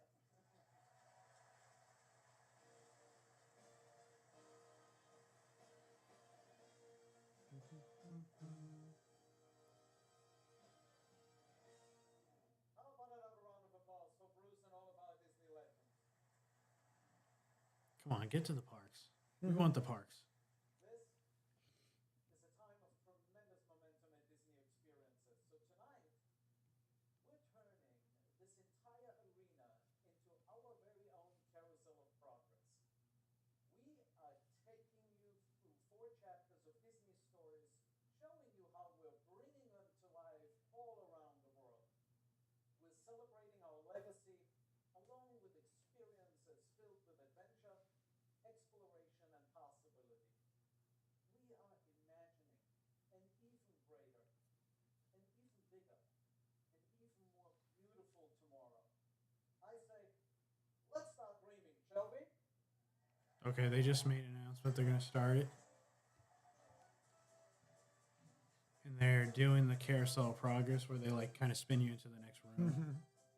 Beautiful tomorrow, just a dream away. Well, just like the Robins, the Disney fans are back. That's a sure sign of D23. I like that plant. It's a Oh, Mickey yeah. Mouse bowl. This weekend couldn't Yeah, get Mickey. any better. Yes, sir, we're getting all the updates. Shows, cruise liners, and the latest designs and rides and attractions. Personally, I love how they're always going back, freshening up classic experiences, making them feel like new again. That's progress for you. Speaking of progress, the Imagineers are starting with one of my personal favorites, Walt Disney's Carousel of Progress at Walt Disney World.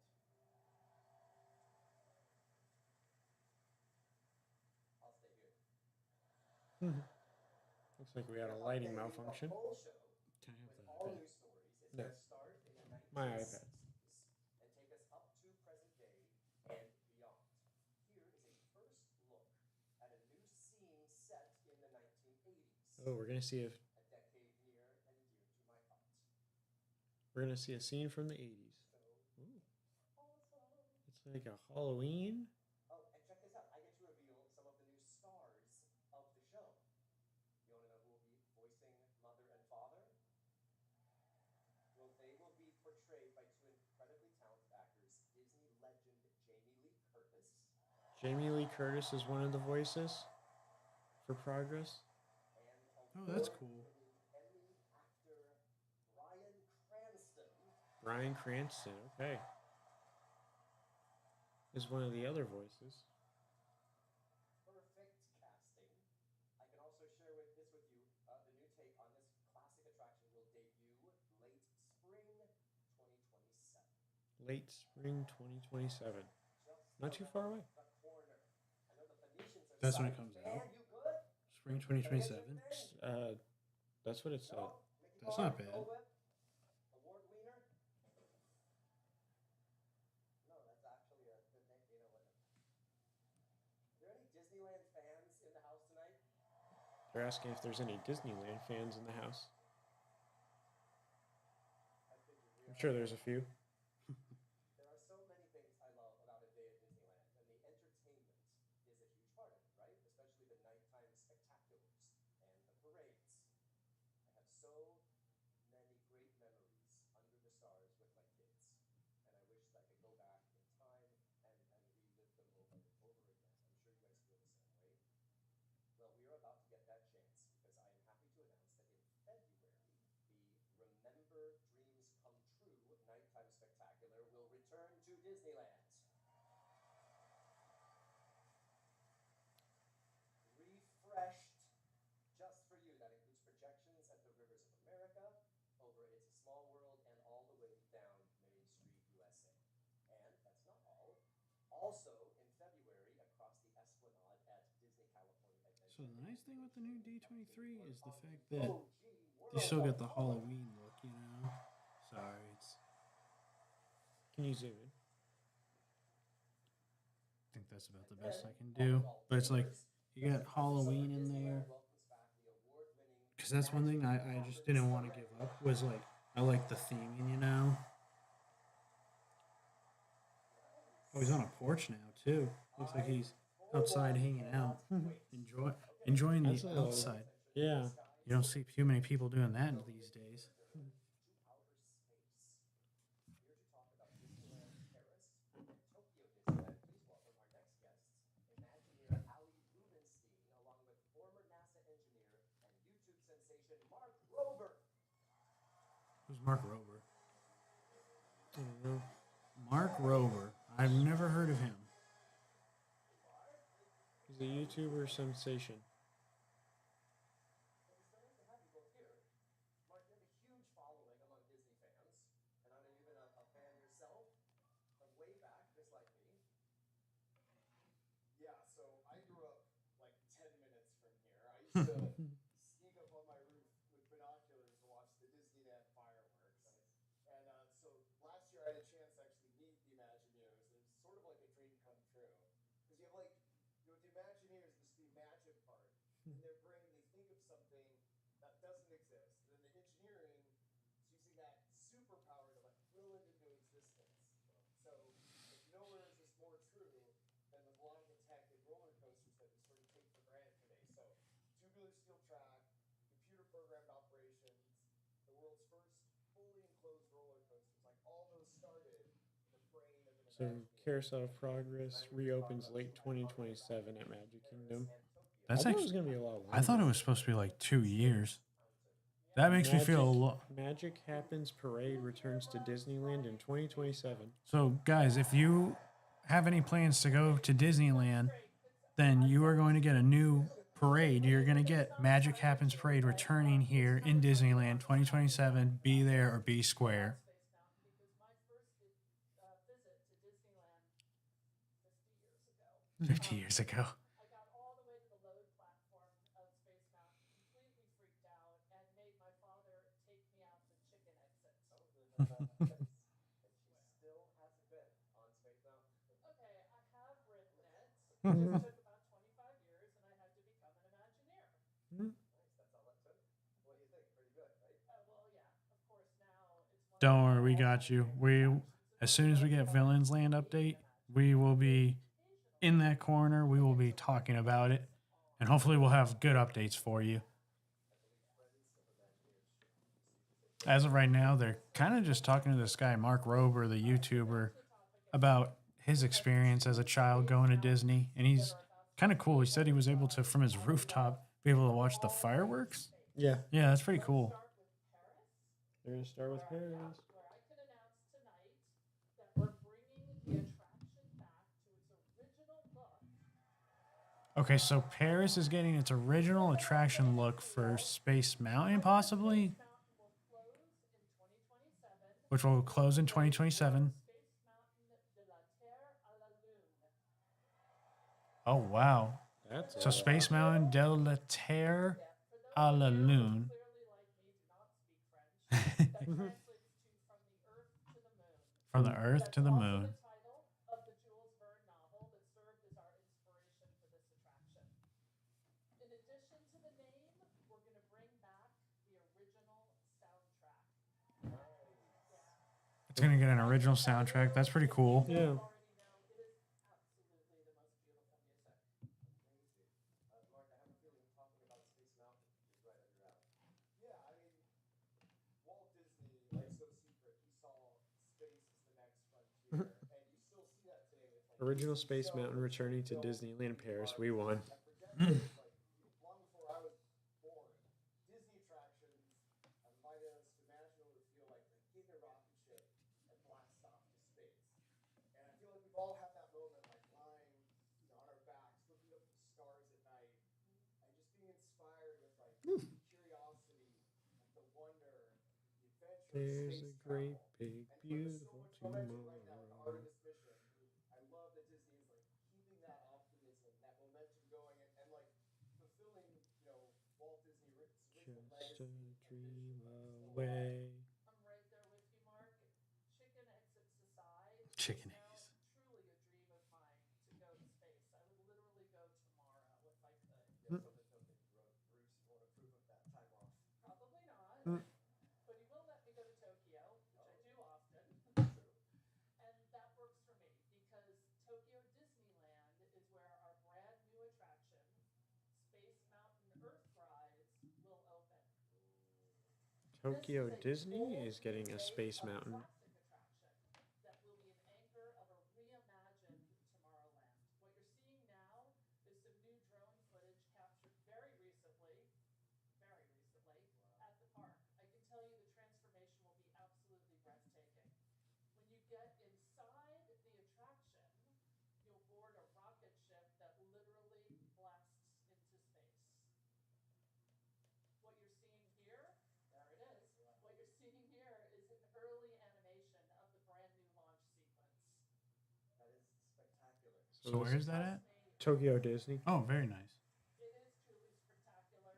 You will not want to take the chicken exit. Earthrise You will not is a want to take the chicken celebration exit. of what makes our planet so beautiful and special. It will give you a perspective you've never experienced before on any of our Space Mountain attractions. So since we're talking about outer space, how about we switch gears to another type of spaceship, one we're all riding right now, Spaceship Earth. Spaceship Earth. Now this has to be one of the most In iconic Epcot. attractions Disney has ever built. Yeah, it is a true marvel of engineering. It's a geodesic sphere. It's a perfectly round structure supported in the air by three massive pillars. It stands 180 feet tall with 2.2 million cubic feet inside, all with no interior supports. And inside is one of the most complicated ride systems Imagineering has ever created.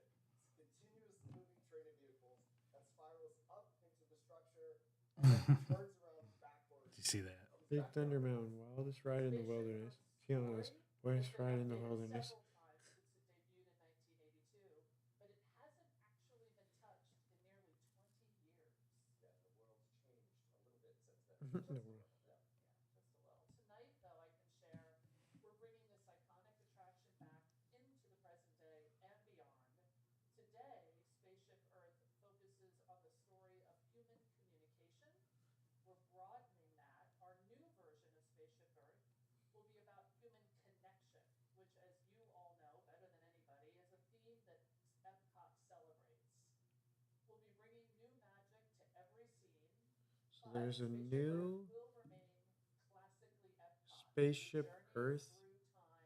Yep, It's a celebrating journey the through progress time made of human possible connection, not through human human communication. connection. Celebrating the progress made through human Love that you're respecting the old school version. connection. Yeah. Spaceship Earth is one of my favorites, and I am really looking forward to this for sure.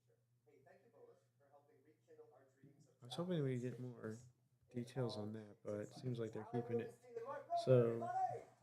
yeah, Spaceship Earth is being reimagined at Epcot in lamest of terms. Sorry, I'm trying to make it so you guys can see my Twitter. This might take a second. I have one more thing to tell everybody.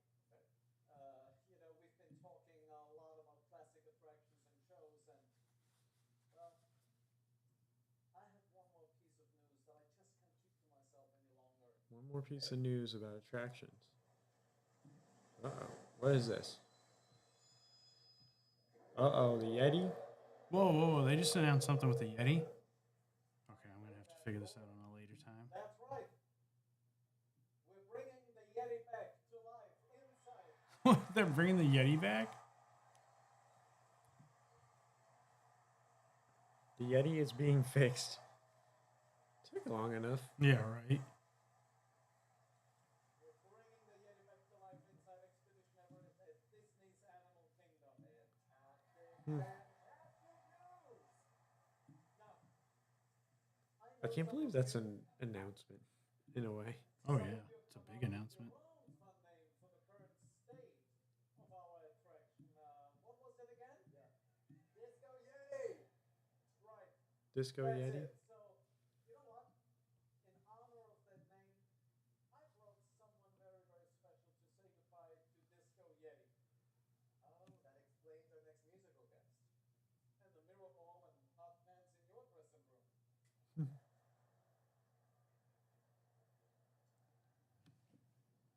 No, that's just part of my rider. Please join us in welcoming the only legend big enough to help celebrate one of our biggest animatronics in style. The Queen of Disco, Gloria Gaynor. Deloria Gaynor, the Queen of Disco. First I was afraid, I was petrified.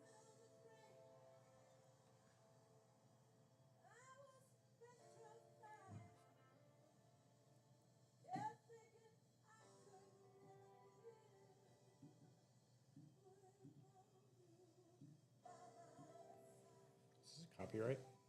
What? The song. Not that I know of why. Okay, I was just wondering. I mean, yeah, we probably should talk over it. Okay. I just want to make sure. I don't want anybody getting in trouble. New spaceship Earth story centers around human connection. Yeah, I think that's important because communication, like, I think we're straying away from that. And now we need to connect people again. So it's how do we do that? It's groups, it's community, it's being involved in your social surroundings. So get out there. I mean, it's cool connecting with you guys, first off. I mean, just think about it. Like, if the internet was never created, this night would never even have been in existence, you know? So this is something that we need to celebrate, we need to appreciate, and we need to keep pushing forward. Sorry about chatting a lot right now, by the way. No, you're good. I know you're doing your thing. See what happens if I go here. Down, just Whoa. Okay, gotcha. Sorry. yeah. Sorry, we're going to turn it down with the music right now. Okay, I'm going to stay on this page for the most part.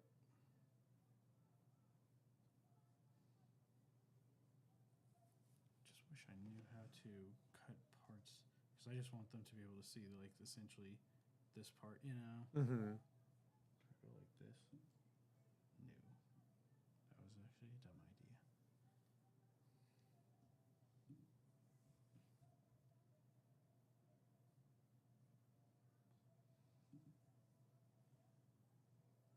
Callaway, you knew that they were gonna bring the Yeti back? Is that what you're saying?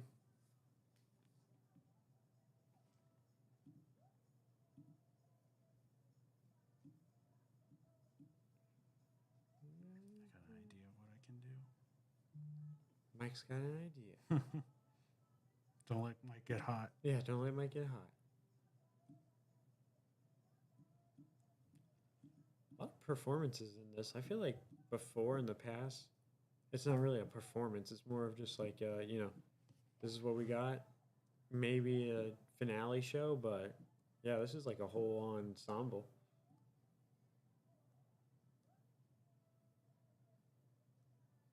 Good for them, though. They put a lot of time into this D23. Oh yeah.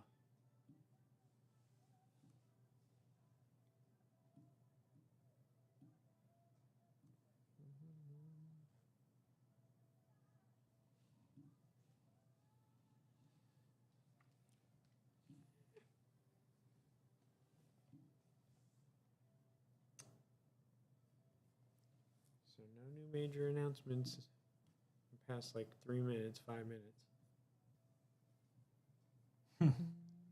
Oh, look, the Lopez brothers were the ones that announced the Yeti too. That's funny. We actually met, we ran into one of them in Epcot like a week ago. We were walking in, all of a sudden I just walked by and I'm like, that dude's super tall. And I look back and all of a sudden I'm like, I think that's Brooke Lopez from the Brooklyn Nets or wherever he's at nowadays. And we're walking in and I'm like, yep, that's definitely him.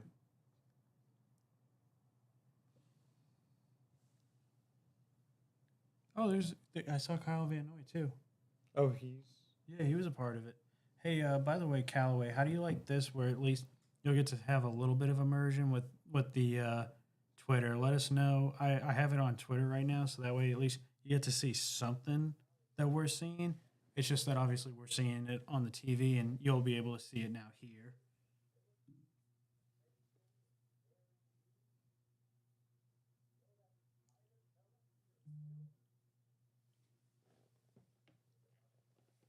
I got all my left leg, all my left leg, I survive. Turn the volume back up. Nobody wants to hear you sing, Tony. We're back. Nobody flies through the air like that new fella, Peter Parker. Peter Parker. Hello. Whoa. Whoa. That Tony Stark in his new suit. He sure loves that Martin. I love how the theme is just carousel of progress. Got all this Mm. futuristic automation.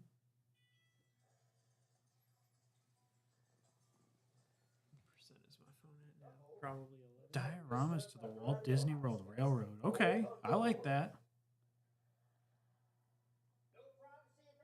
No privacy. No privacy at all around here. Who's getting out of that tub? John. Hey, it's John Stamos. Uncle Jesse. Uncle Jesse's here. That's America's uncle. We need him right now. Sorry, do this real quick. Two Disney geeks. Talking about us or them? Yeah, right.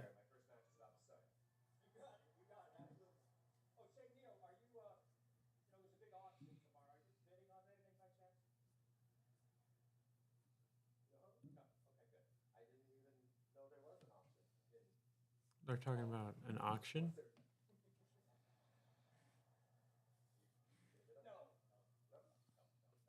Hey, could you give me one of those great play-ons, like they do on the nighttime talk show? Say less. Phoenicians hit it. Phoenicians. 257. Live from the Honda Center. It's crazy how they're doing Mickey Mouse Clubhouse and nobody's talking about that yet, by the way.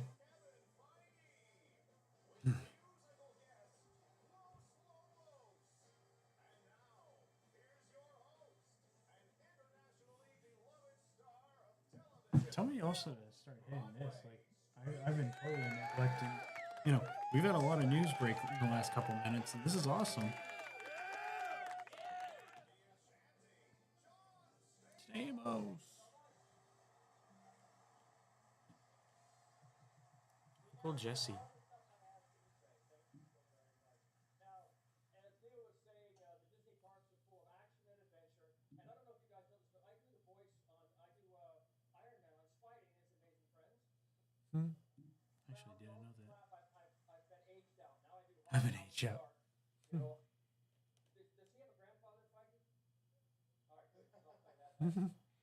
Here to tell us more Dude, about check the that exciting out. adventure projects in the works What about a Mickey around the Mouse world. Clubhouse Please welcome walkthrough back attraction at Chris Ross Toontown at and the Disneyland? president of Marvel Bring that to Studios, Magic Office Kingdom of too. Marvel Why Yeah. not? Kevin Feige. Don't let Disneyland have all the fun. Yeah, right.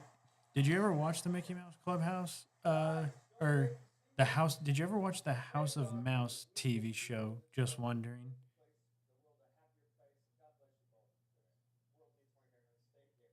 Now I know you guys are both park guys. I'm a park guy. I grew up right down the street. I'm a local Orange County boy. How does it feel to walk in the parks and see your characters?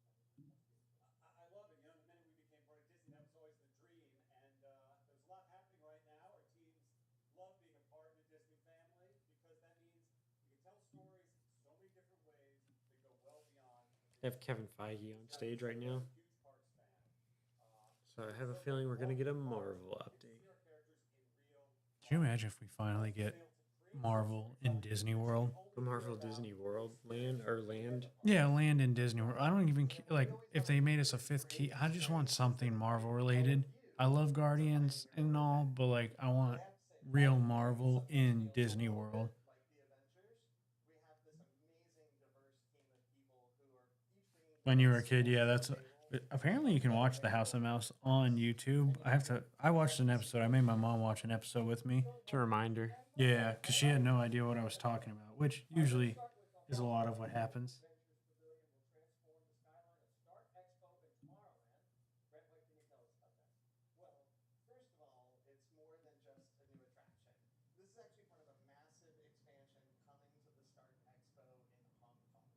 This expansion includes a Hong brand new Kong. Quinjet landing platform, which will be a great place. So is this a new ride that they're just It's an announcing? expansion of Tomorrowland. Okay, with Stark. Yes.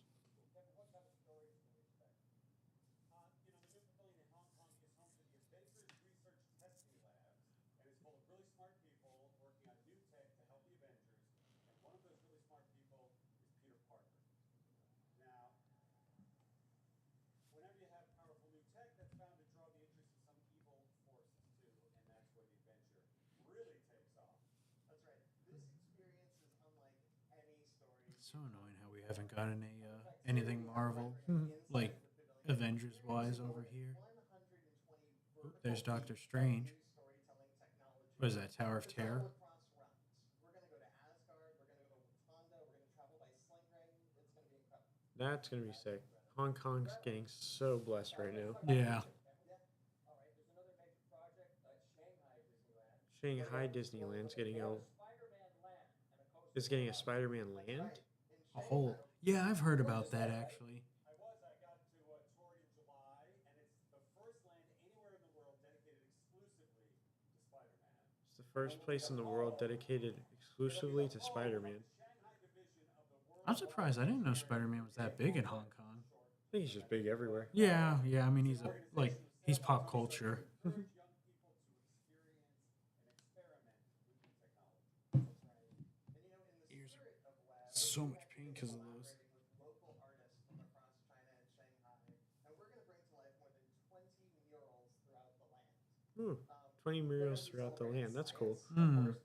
By local artists? And Spider-Man. And if you stop by our booth, you can actually see a preview of one of their designs here at the expo. And if you haven't stopped by yet, make sure you come by tomorrow. Mhm. Now, of course, wherever we have web, we also have Spider-Bots. And Spider-Bots. The Spider-Bots have been helpful in assembling all of their experiments in Shanghai, including this incredible roller coaster. In fact, we recently just put up the final piece of track. It's all I installed. thought you were supposed to say the final piece of trash. You can tell from this brand new concept art that we've never shared anywhere before. You know, nothing could possibly go wrong. Going back to the villains conversation, I guess one of the villains would have been the iPad from Toy Story 5 until she turned good. And the bear from Toy Story 3. Yeah. Yeah, Toy Story kind of low-key has most of the villains. Imagine if you just saw Lotso, the bear, like roaming around. So there's an Avengers Campus expansion. Let me see if Twitter has updated that. Between Avengers Campus and Cars Land will be opening Oh, very yep. soon. Zach, slow on this. So, a new look at the Avengers Pavilion that will transform the skyline of Stark Expo and Tomorrowland at Hong Kong Disneyland. Hashtag D23. So, actually, we'll go. So, you can see who is that? That's Shuri, Thor, and Spider Man and Doctor Strange. And I think they said something about Asgard. Yeah, yeah. So I don't Oh, know if yeah. that's Asgard in the back. There's definitely it's outer world. Obviously, it looks like something to do with like an up and down track, kind of like Tower Terror. Let's see the next photo. An area to hang out around.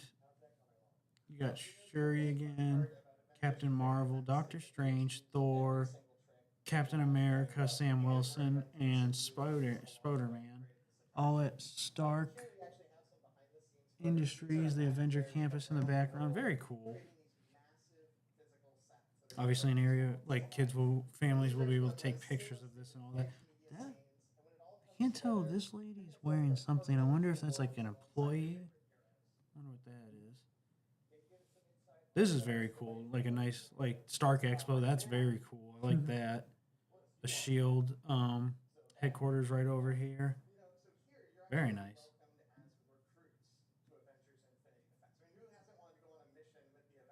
Let me update this one more time. See if there's. Oh, here we go. Swinging into the spotlight. Get a new look at the coaster coming to Shanghai Disney Resort as part of the first land dedicated exclusively to Spider-Man. And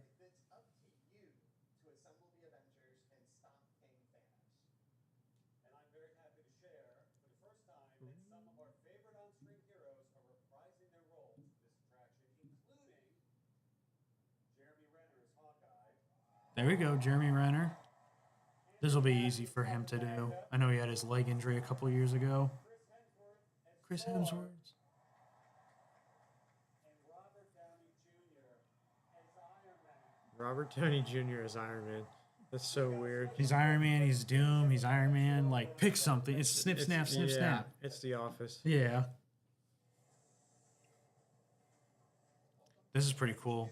Callaway was saying that unlike our Tower of Terror, Hong Kong's Avengers ride will have lap bars instead of seatbelts, Oh, okay. which actually feels safer. Yeah. Kind of surprised that's what we use over here.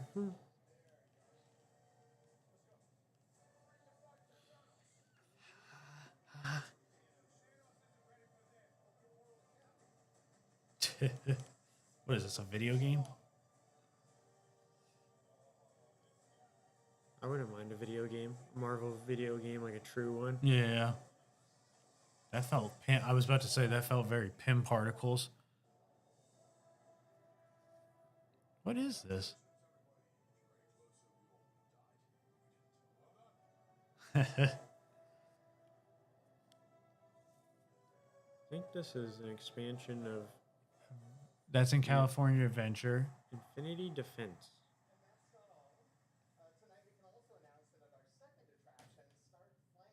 Let's see if we can update this. Not yet.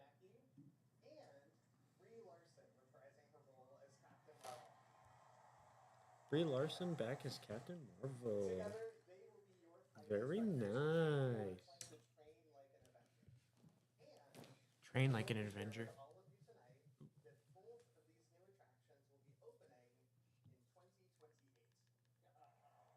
So those attractions are coming in 2028. It's a little ways out, but that's okay. Sorry, I just like being able to make sure. Ooh, sorry, guys. Don't get sleepy on me. I had an early morning. I don't drink energy drinks or any caffeine, so. Ready to assemble. Avengers Affinity Defense and Stark Flight Lab will open at Avengers Campus at Disney California Adventure in 2028. Neil's back from his bathroom break. It's crazy to think Iron Man. Yeah, look. Who is that? Is that Ultron right there? Maybe. Oh. She was not. Neil Patrick Harris. Bye, John Stamos. Felicia.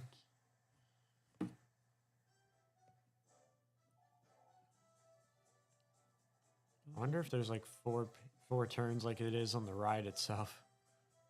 That'd be kind of cool. Looks like we're going into the jungle. What are we doing? Where are we going? Give it to us, Neil. We're exploring in ways we never could have dreamed possible. Just took a cruise through the jungle. A cruise? What A I heard jungle Bill cruise. turn a phrase, the backside of water. Backside of water. You ever hear that one? I feel like that last segment deserves applause. If it's something we don't like, we hit the crickets. That's the funny thing, though. There's not going to be much of I that. like it all. We love it all. We love it all here. Make sure you're led by the best that's ever been. Oh my goodness. Look who it is. We've got Ford in the building, and I'm not talking about the car, Tony. I'm talking about Harrison. Talking about the Indiana Jones animatronic. I saw someone say whenever you need to know how to dress, just dress like however Harrison Ford dresses. He's always dapper. Yeah, no, literally, literal life hack. If you ever need to know how to dress, make sure you just dress however Harrison Ford is dressing.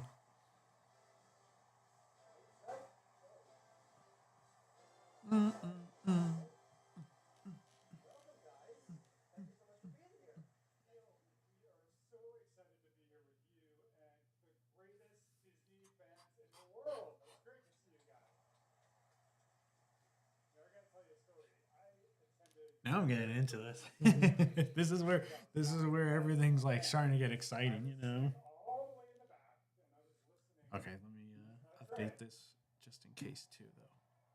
Gotta get serious, Mike. You gotta be serious. As they talked about plans Okay, good. Nothing yet. Okay, back to being fun.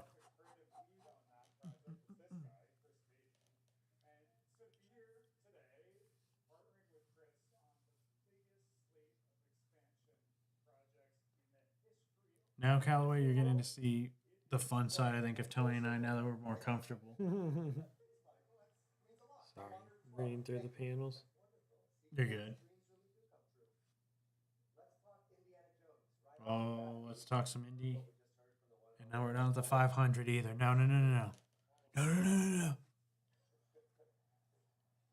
For the first time in a Disney attraction anywhere in the world, Harrison Ford will be the face that you see when Indy appears in our new attraction coming to Disney's Animal Kingdom. So, Indiana Jones. So, Harrison Ford will have an animatronic. Using to build our animatronics, and as Is it old or young Harrison? That looks like old Harrison. Should have done a younger one. Yeah. Again, though, but that's the thing. I like remember how I said like he's a professor. Like maybe he's bringing young college students with him. You know? Just for the ride, yeah. So Yeah. It's different. I would also like to share the name of the attraction with all of you. Are you ready? Oh, there we go. Indiana Jones and the Myth of the Jade Serpent. Jones and the Myth of the Jade Serpent. Okay, let's go. Turn that into a movie for me, please. Yeah. Oh, I know that girl.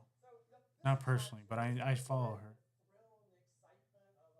and the excitement of a classic Disney indie story with a rich cultural experience that you find throughout Disney's Animal Kingdom. A park that you know is dedicated to animals real and imagined, which is important for here in a few minutes. And in this case, we're going to explore an ancient Mayan temple. Oh, that's cool. They went to actual ancient Mayan temples to get some inspiration. I love when parks do that, or just Disney does that in general. Because they'll do it with movies too. Yeah, that's the thing. You got to go to experience the land to be able to actually like represent it, you know? Mhm. Do it the right way. Yeah. Our story takes place in the 1950s, before Indiana Jones and the Kingdom of the. I think Animal Kingdom's going to be a park that's going to be super, visited in like 2028, 2029. Oh, yeah. Well, no, In the future. I think those rides are coming out next year. Okay, so 2027. Yeah, I think they're ready next year. So we get to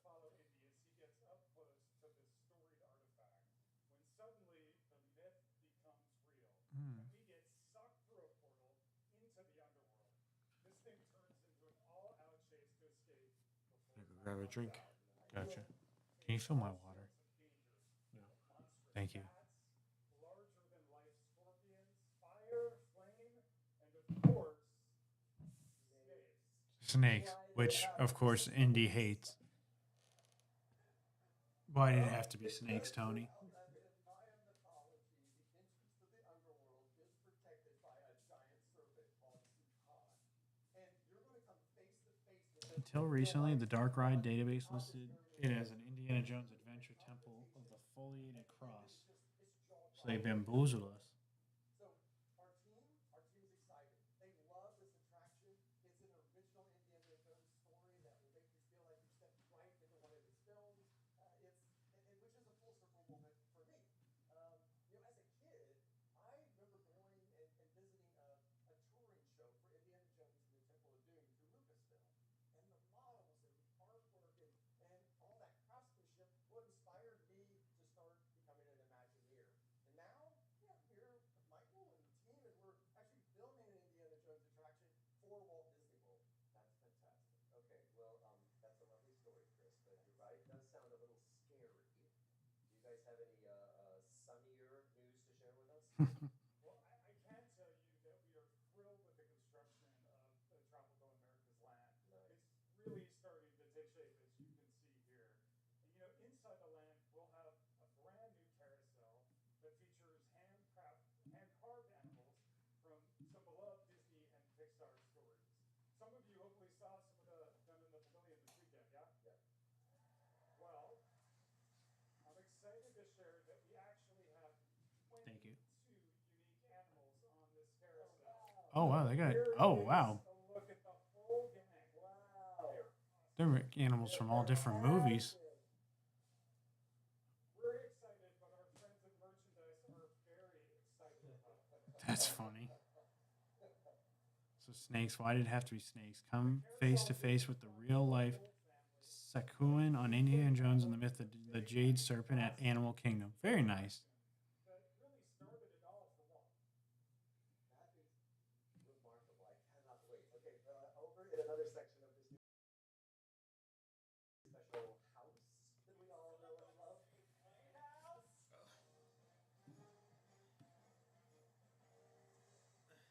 Skylar, what are you doing? You promised that I could come out as do a number as one of my favorite animatronics, and I clearly got the chops. Hey, thank you, Phoenicians. Yes. Thank you, Phoenicians. Please don't encourage him. I forgot I promised you that. One too many old Congalucias at Trader Sam's. Okay. Okay, what, Skylar, what animatronic are you even supposed to be? I do. Hall of Presidents. I'm Martin Van Buren, baby.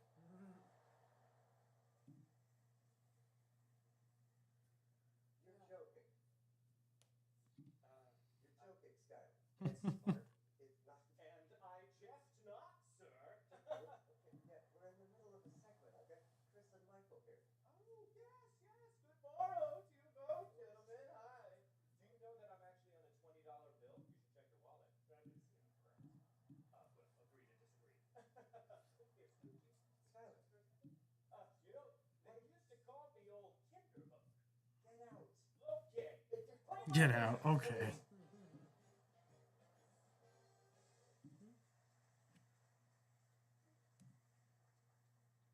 That was a long time to spend on that ad. Where was I? Right, Encanto. Let's go. Please welcome the award-winning writer and director of Encanto and the chief creative officer of Walt Disney Animation Studios, Jared Bush. It's kind of crazy how some of these people I just don't always know, you know? Yeah, you can't know everybody. Mm-hmm. I try to, but sometimes they get past me. Let me tell you something. I cannot believe you guys got King Candy. That's so cool. King Candy. Yes, the one and only. So, Jared, welcome back to the Honda Center for night 2 of D23. Heard you had a great time last night. Who was here last night? Anybody? Yeah, I had the best time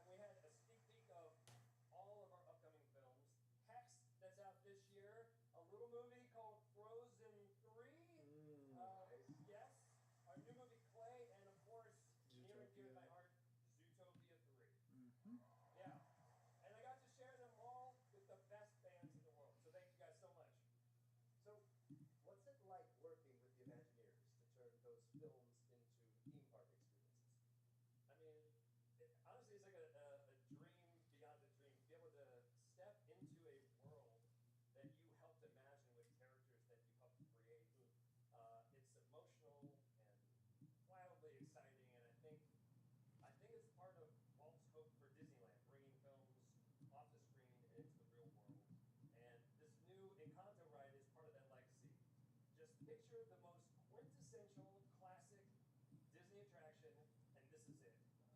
And it is my great pleasure to reveal the name, which is Antonio's Fiesta de Encanto. Yeah. And the cherry on top Yay, is that Antonio's all Fiesta. of the original actors of La Familia Madrigal are back. Yes, and we had the best time returning to life in Casita. And I believe we have a clip of them in the booth. Should we show it? You want to see it? Let's see it. Show it to us. Give it to us.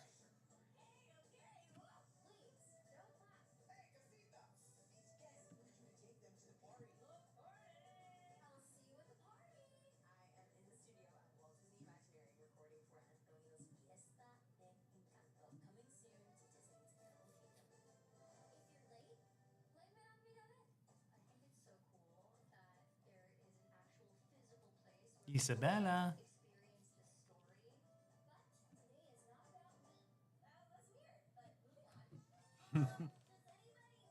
Their voice actors in this movie are all amazing, by the way. It's sort of a perfect film to take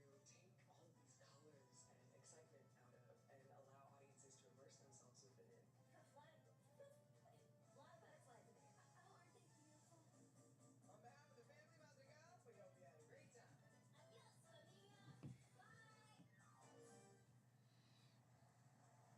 So Animal Kingdom, I mean, like you said earlier, it's getting upgraded. Let's talk about the attraction. Oh yeah, it's gonna be sick. Jared, what's the story with this one? Okay, so first you are literally in Casita, which is a living house. And this day is Antonio's gift day, which is a very special moment in the life of the Madrigals. It's the day that they are given their special magical talent. And Antonio's gift is communicating with animals, which is perfect for Animal Kingdom. I've seen somebody there trying to talk to the monkeys, so you know who I'm talking about right now. Talking to the monkeys. But we are invited into Casita to celebrate Antonio with all of his family and now his extended animal family. And one of my No favorite updates parts yet, really, from Twitter. here is to explore the house, to ride through Casita, hearing the music of Encanto, seeing the I love the ride, like the actual seating for it, because it's like the it looks like the bookcase is essentially the what you're riding in. You know, the house is the ride. You know. You know, what's great about this attraction is Casita has assembled all these different pieces of furniture, sofas and chairs and even a piano, and you combine them to take us through the house. And it's going to feel alive. It's going to react. There it is, the pianos, chairs, a couch, like it's all the ride, you know. You sleep. First look at a new piece of concept art that will really give you a sense of what it's like to journey through Casita. Here you can see how Casita is using this amazing vehicle. We're going to find our way upstairs into Antonio's room, which is transformed into this incredible rainforest. And it's going to be filled with animals of all shapes and sizes. The scale of Antonio's room is incredible, and there are more than 50 animals throughout the entire attraction. Awesome. Here's a first look at some of them in action. I don't know what he feels as a capybara, but that's okay. They're so cute. It's cute. All right. So look, we partnered with our Parks Animal Sciences team to make sure that all of these figures are accurate to Columbia, and we're excited to share. Sorry, yeah, I have been reading the chat a little bit. I was trying to mess with the graphics though, but yeah. So the Dark Ride database also once listed the Encanto ride as Casito Encantada. Did you see it all, Tony? I know. Let me update this to see if we have the name yet. No confirmed name yet. I thought it was Antonio's Fiesta. Antonio's Fiesta. That's what they're calling it. I think that's what it's called. Okay, gotcha. Yeah, so Antonio's Fiesta. Let's go. Hopefully in a couple minutes here we'll get Twitter to upload it too. Come on, Twitter. Chris, thank you guys for joining us tonight.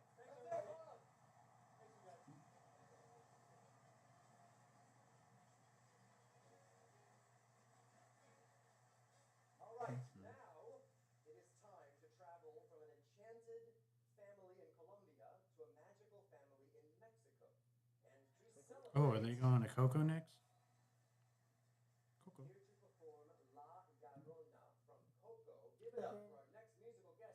Pass me the remote. Grammy-winning artist Los Your little Lobos. one. Thank you.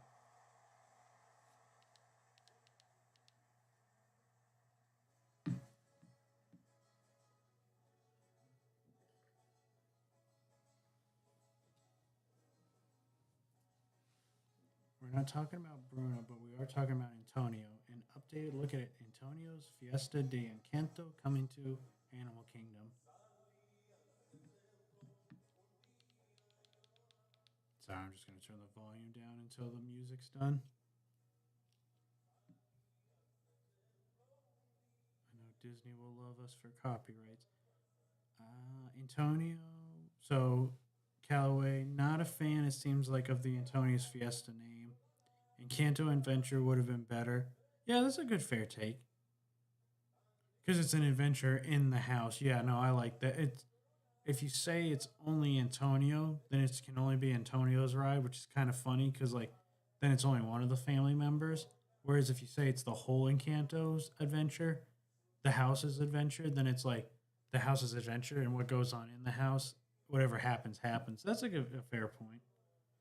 I got a very, very wise. You're a very wise human. I'll give you that. It's funny. I'm one of those people. Whatever they give me, I just get excited. But you don't back down. I like that.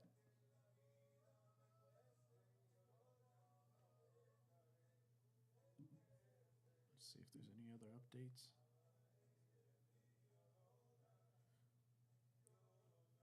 Some of the Familia will be joining in the Magia. Gestaro, Diane Guerrero, and Stefan Beatriz will be voicing their Encanto characters for Antonio's Fiesta de Encanto coming to Animal Kingdom. Do we have a date on that? No date yet. That would be, honestly, I would love a date more than anything right now for that.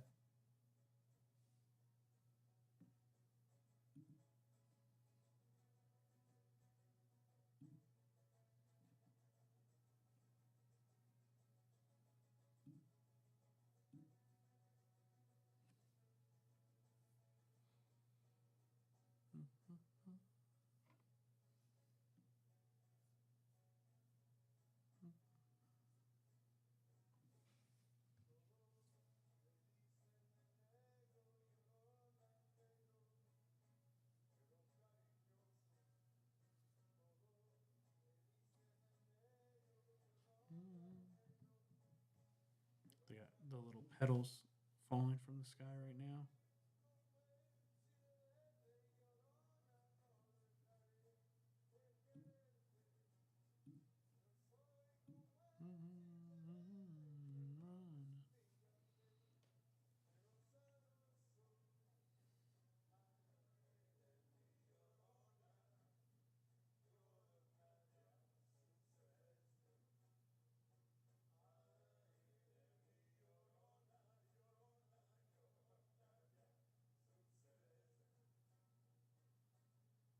This is a little bit of a slower song.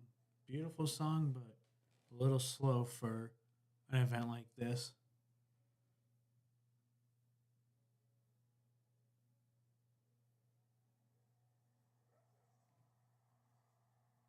Also, just trying to keep you up, Callaway, keep you updated. But they have not made any announcements for villains yet. I don't know about you folks, but having a ride with adventure in the name really captures the spirit of the ride. I love this word. Yeah, that's one of those things. I mean, that's what a roller coaster should be as an adventure. Like something like I'm trying to think. Something like the Living with the Lands. That one isn't really an adventure. It's more of a journey of education. So that one wouldn't work. But like on a ride like this, I like that. That's a good fair point.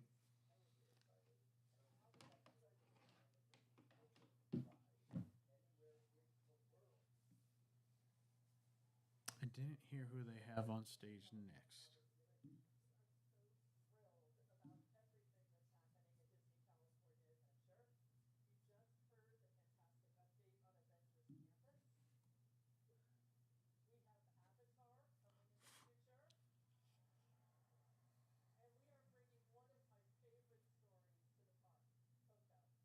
Coco.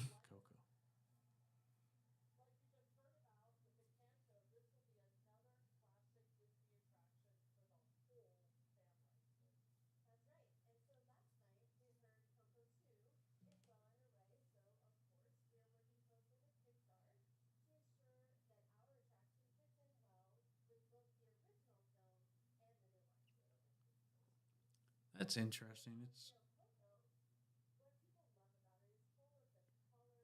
so Coco is going to fit with both the old movie and the new movie coming out for its attraction. That's smart.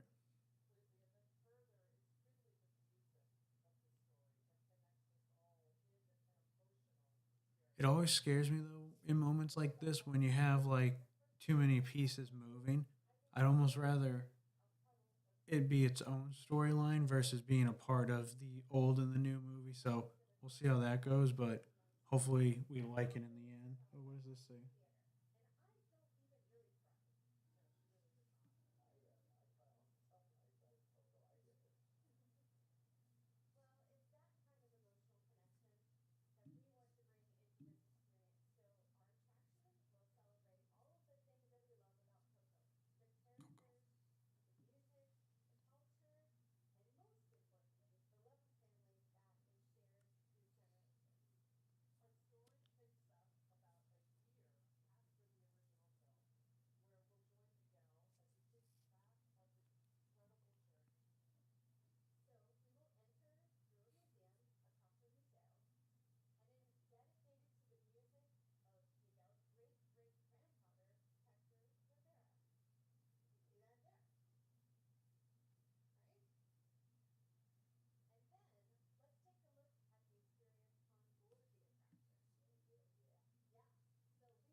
Oh, it's a flume ride. I didn't know that. That's cool.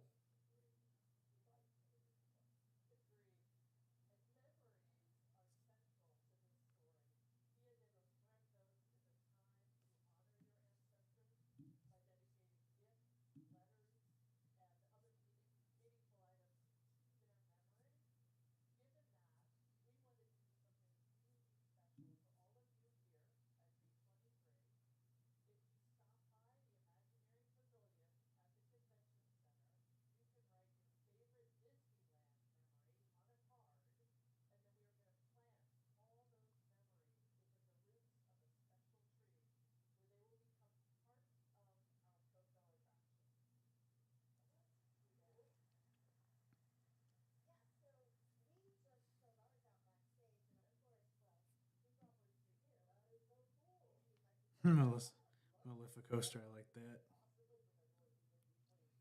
We're gonna have to remember that one Callaway for later because if they announce that we get a Coaster, then we're gonna have to tell Disney we were on to them from the beginning.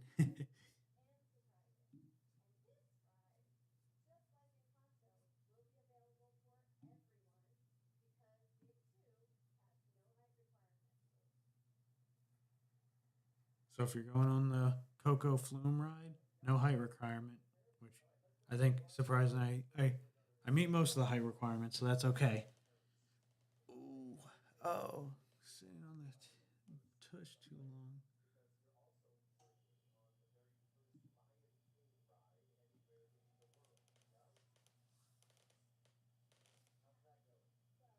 Oh, I think we got an update. Let's see.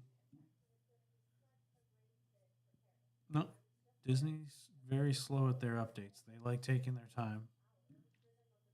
It's their news, but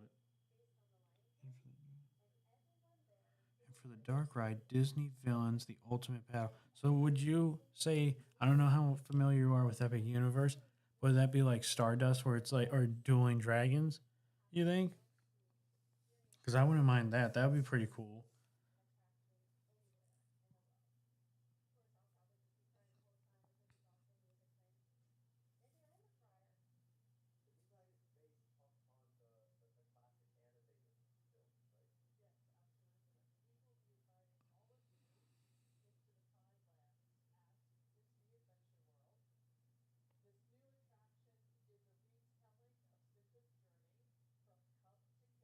Mm, that's cool. So the new Lion King ride will be a journey through Simba's life from cub to king.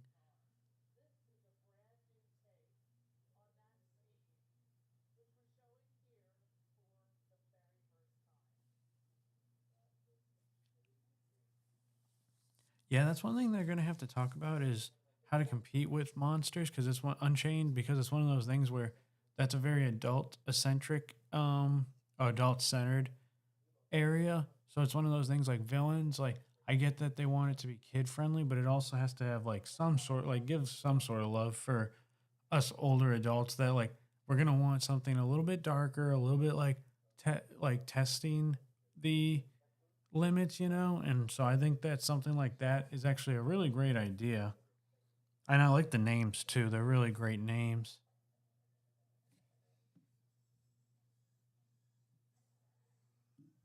Let's see if we can update this. Here we go.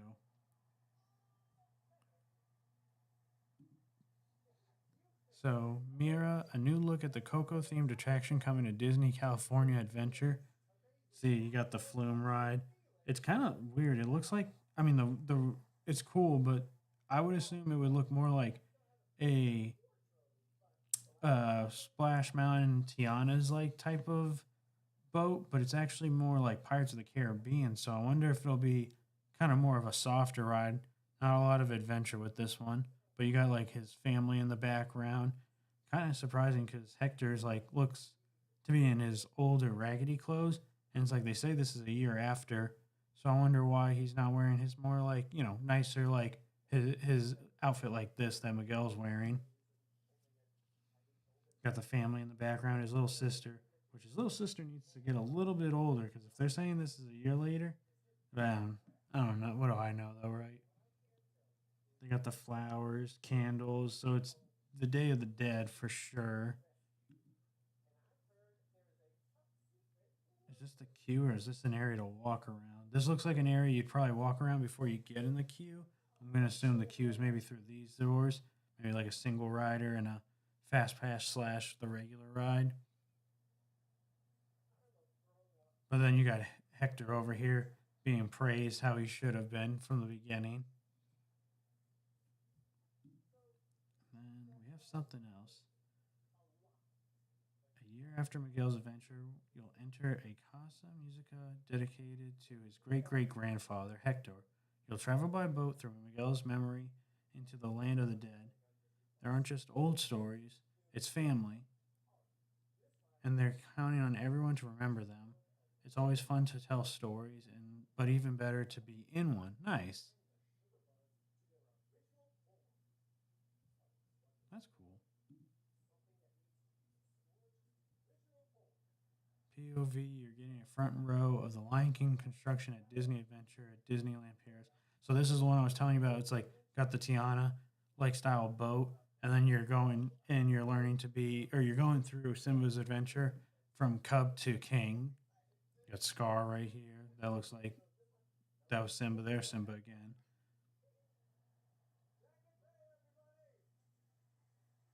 Definitely cool. The bugs, grub.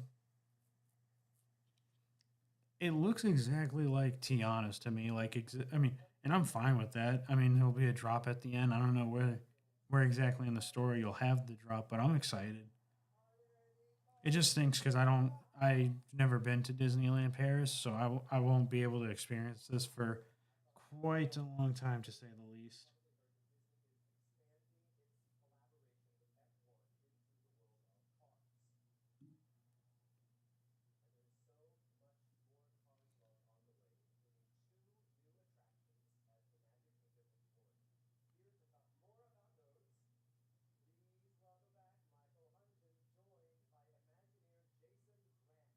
Okay, so now they're gonna start talking about cars, so which should get us closer to Villains Callaway. Just so you know, Villains Land should be mildly terrifying, not too dark, but not too family friendly. Remember the balance. See, I like that answer a lot because it's one of those things exactly like you're saying, and that's where I had like I was understanding on why they want to do the kid friendly stuff, but I was also under the fact that it's like again, like you're saying, we need balance, and I think that's where Star Wars. That's where you get that is Star. Oh gosh, my stream just paused. Whoa, whoa, whoa.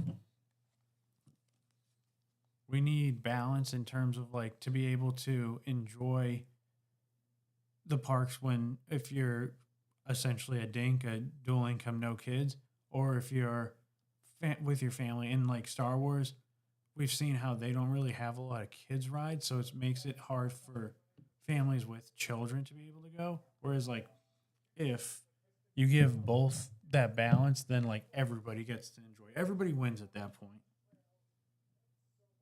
Very, very good point. And then villains. So Simba's adventure for the Lion King log flume. Yep. Yeah. Right now they're talking about Piston Peak, and I think it's called Piston Peak National Park. Oh, they're showing a little graphic. Miss Fritters from Cars 3 spin along. So it's a hold on.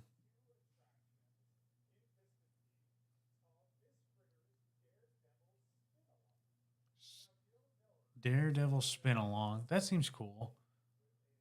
We're gonna need to see a little bit more for me to confirm how much I love about this. Let's see. Nope, nothing else. So Miss Fritters spin along.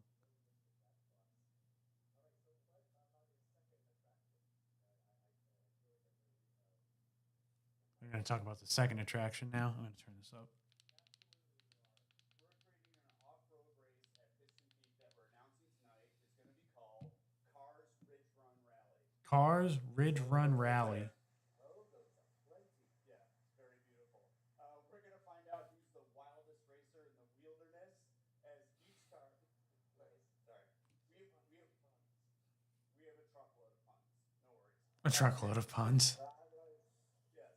And what is each car is competing for the fastest lap in the wilderness. We're going to take a look at some of our concept art right now. This is how we're going to start the race. You're going to head off in the wilderness for a climb up the mountain. It's going to be really thrilling all the way up to the top, but it's just going to be a little bit bouncy. Then once you reach the peak, it's going to be completely covered in snow, and I'm really excited to see. Oh, it's gonna have a lot of elements. See how it sparkles under the moonlight. Then you're going to race your way down Piston Peak. It's going to be a series of camelback humps, and it was a little bouncy on the way up. It's going to be really bouncy on the way down. So you're going to want to make sure you hold on tight. And then lastly, you're going to make a run through our geyser field. These geysers are going to chase you all the way to our largest geyser, one that we call Old Tank Full. And then you're going to. Sorry, we had to. There's more where that came from. Yes. Did I say truckloads already? Yes. Okay. Anyways, so you're going to circle up to the top of the geyser, and then it's a sprint down through the finish line where Lightning and Mater are going to await you, providing live play-by-play of all of the action. Shout out to our team. They're amazing. Sorry, guys. I'm just hyper focused on this right now. Not that anybody here has noticed. This is so far getting a applause out of me, though. This I like what this is about to be. Thank you guys for all joining, by the way. Just make sure you guys are hitting that like and subscribe button. We really appreciate it. This has been just such a fun night. And right now they're talking about cars. I wish they would talk about food too. Food would be fun. Thank you for all these new details and reminding us why we love cars so much. Now, before we leave the racing world tonight, we have one more special surprise as we celebrate all things cars. There is a new show coming to Disney Plus and Disney Junior called Cars Lightning Racers. The series has been created especially for younger fans, and it follows Cars Lightning Racers, a TV series? new adventures in Radiator Springs with Mater and their friends. Tonight, I am thrilled to share with you that this series will feature a new original song from an artist who's been a part of the Cars family from the very first green flag 2 decades ago. Here to perform Built to Last, her new song from the show. Please welcome Grammy-winning artist Sheryl Crow. Oh, Sheryl Crow. There we go.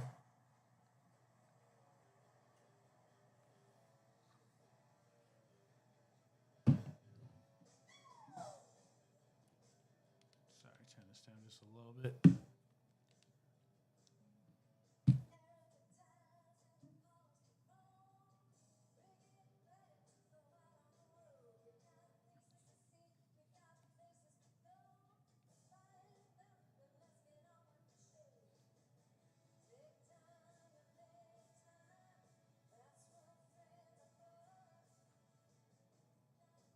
What's up? What's real gone? Hopefully not my audio.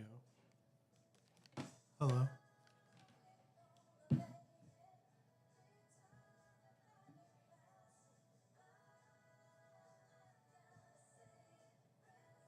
Okay, so now we have Who's the Wildest Racer in the Wilderness, an all new look at Cars Ridge Run Rally coming to Piston Peak at Magic Kingdom. So let's take a look at this. So one thing about this, guys, they were saying is the bottom when you're going up will be nice, easy, and smooth, but when you're coming down, like you're right over here where this blue car is right now, you're going through the elements, and then you'll go down some rough terrains, and then ending at a geyser. But as you can see, bottom looks easy. Probably a little like bit of a splash right here. Probably not going to get wet, but regardless, easy getting up top, hard getting back down, and it's a race, I think, to the finish line. Here's where they actually have an airplane or a helicopter. Um, but here's where the terrains come in. Guys are here. Let's see. That must be Thunder Mountain over there, and that must be the other ride, possibly. And this is where I was telling you it gets rougher coming down than it is going up.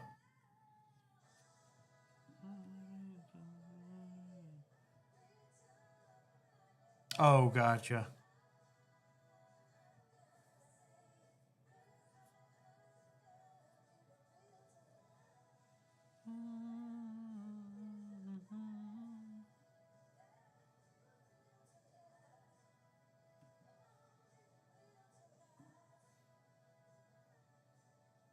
Let's see. That. Very nice.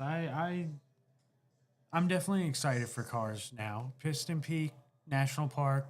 I'm ready to get in the car and just get wilderness, you know what I mean?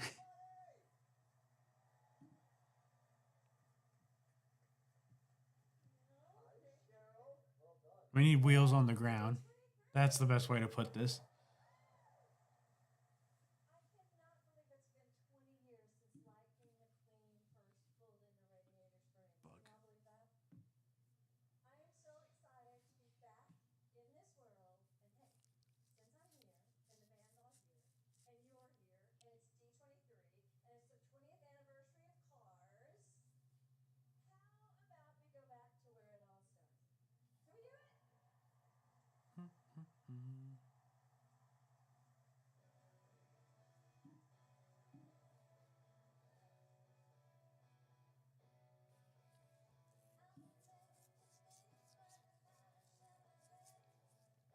Callaway, what do you think of Cars overall? I know you said Ridge Run Rally. Sounds like a lot like Ridge Runner Mountain Coaster at Blue Mountain in Ontario. I've never been there, so I'm going to have to go with your opinion. But what do you think overall about that? Thank you to all who are joining right now, by the way. We appreciate that. Make sure if you guys want, hit that like and subscribe button. We'd appreciate that too, of course.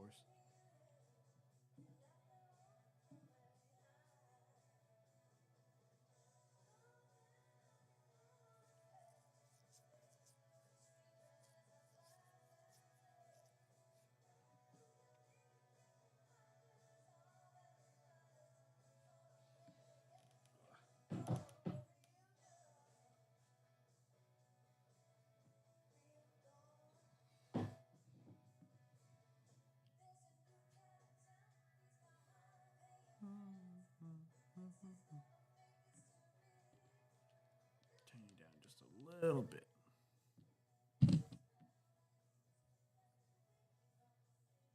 Folks, anybody that's in the chat right now, if you have anything that you think about this D23 so far, let us know. We've had a few announcements. We got Cars, we got Lion King in Paris, we've got Coco, which is going to be intertwined between the two movies, going over into California. A lot of things happening right now. A lot over in Shanghai. A lot of fun. I definitely am overall pleased with everything that's going on right now, but let us know down below what you guys think.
I wonder, Callaway, if we'll get villains here next after like this Cars song.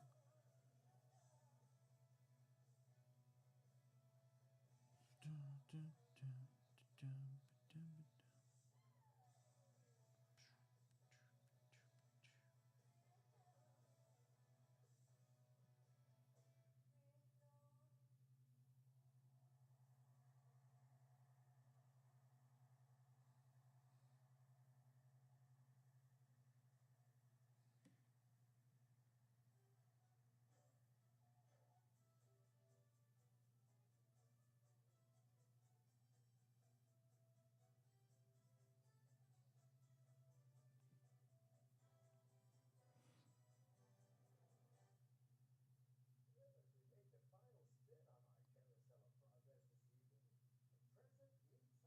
What time did it start at? possibility.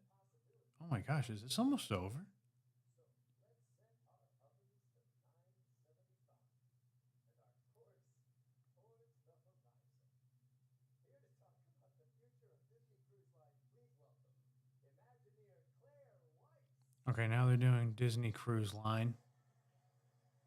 So they're making us really earn the villains, of course. Welcome to D23. Thank you. So it seems like you guys have been pretty busy lately. Oh my gosh, very busy. So, we are continuing to expand our fleet, and we're going to be to 13 ships by late 2030. Whoa. I know.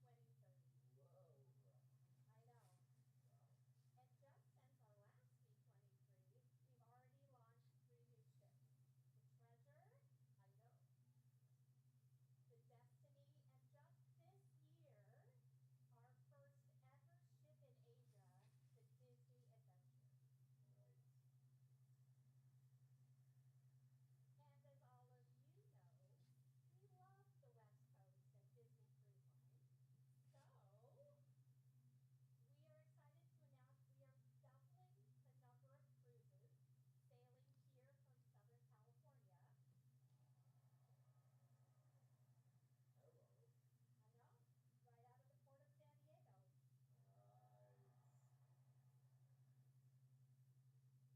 So that means all of you will have access to one of our beautiful ships for years to come. And we have an incredible lineup for summer 2027. The Disney Wish is going to Europe for her first time ever and visiting all those ports of calls. And to top it all off, the Magic and the Wonder are returning to Alaska. Now, those are definitely on my bucket list. It is honestly an incredible time to be a Disney Cruise Line fan. So that brings us to our next year's edition, the Disney Believe. Yes. We've heard some things, but what can you tell us about this ship? So, the Disney Believe is the 4th ship in our Wish class, and she's really going to bring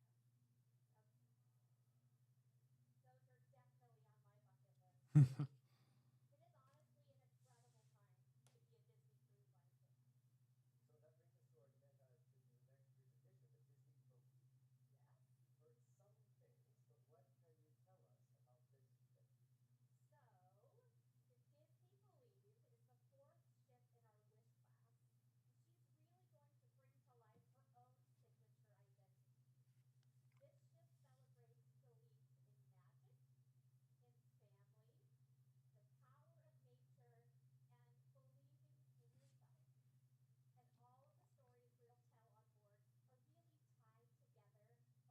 we'll tell on board are really tied together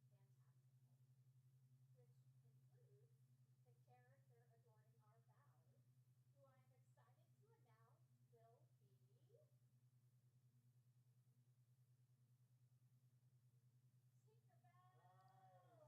Oh, Tinkerbell is on the Disney Cruise Line as the marker. That's nice. And then onto the stern. Drum roll.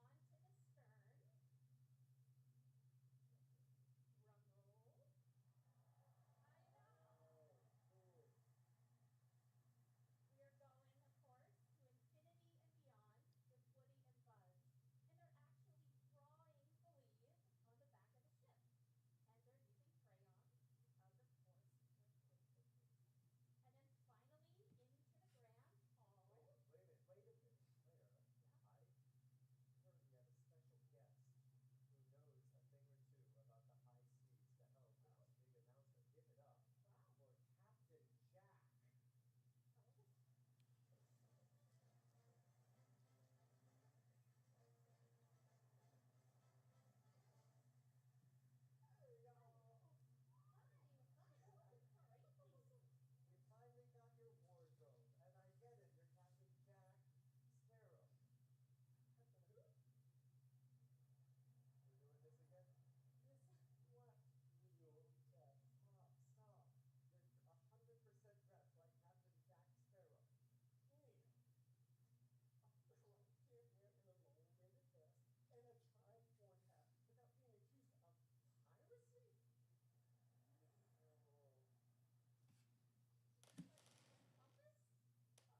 Spreads the word.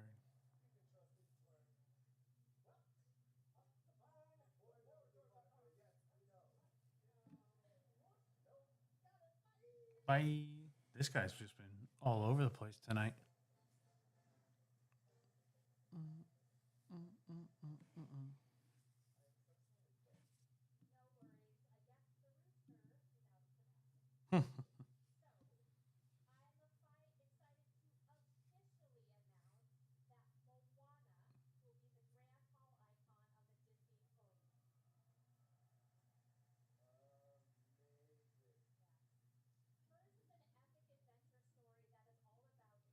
I like that, the Moana being the icon epic marquee. That's cool.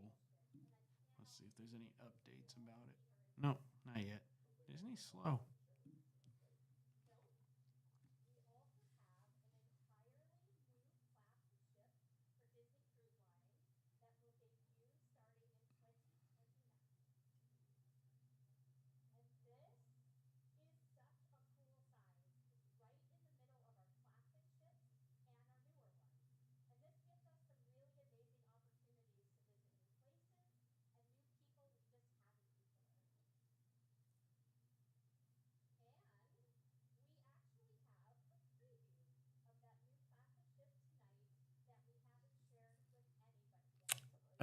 Villains Land should be coming up soon. They're doing cruise line. I feel bad. I'm not. Oh, they're showing a trailer for the cruise. From sketches to real life. Hopefully, villains come soon, but right now they're doing cruises and they're showing a trailer, so this will be quite a minute or so. Sounds like Walt Disney's voice narrating. I'll give it an applause just cuz, but I don't know too much about Disney Cruise Line. I've only ever done one cruise so far. I'd like to do more. So this new Disney Cruise Line begins in 2029. It's a medium-sized ship. So they have their older ones that are smaller, their newer ones that came out like last year that are very big, and these ones are right in the middle, which leads for more adventure to come. Oh, my knees are locking. Okay, so they're about to end the Disney Cruise Line segment. We'll see what Neil Patrick does next.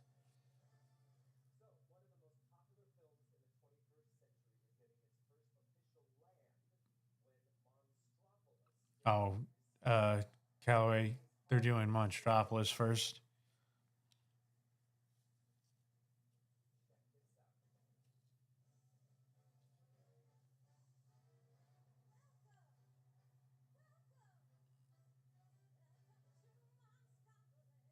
They're singing a song welcoming you to Monstropolis.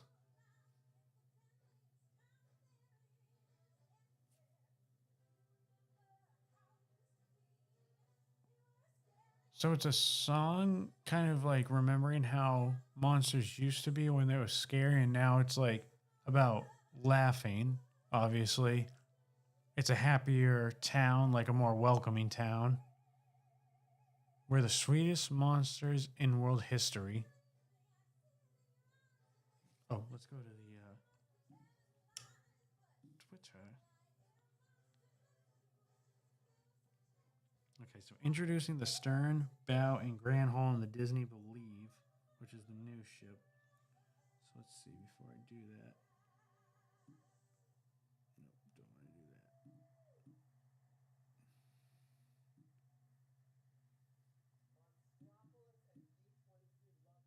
Come on.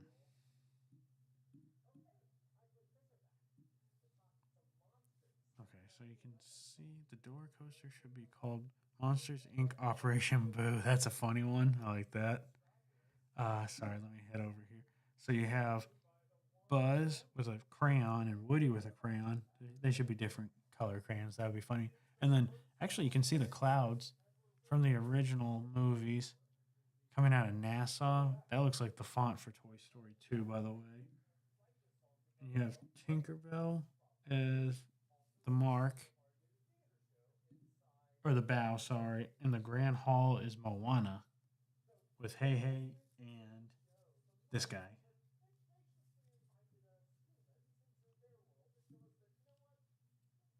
Not bad. I like this overall.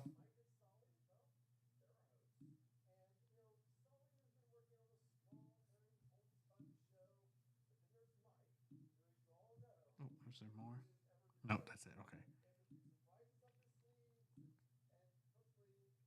Callaway, would you ever do a cruise by chance?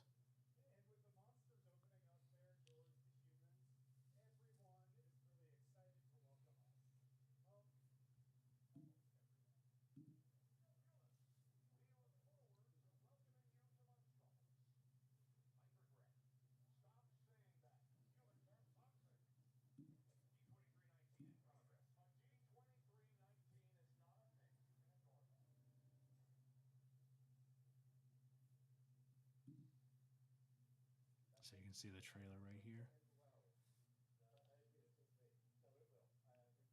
I just can't play this sound.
Hi, Pumpkin Glow. Welcome. Oh, do we have two people from Canada in here right now? Pumpkin, thank you for joining, by the way. If all I can ask for you is to hit that like and subscribe button if you aren't already, I'd really appreciate it. We are talking Disney D23. If there's anything that you need to be caught up on, let me know. If there's anything that you got to say that you're excited for, also let us know. We're excited to have you here from our northern borders. Welcome. It looks like you might have changed the pendulum on the park answer, so that's cool.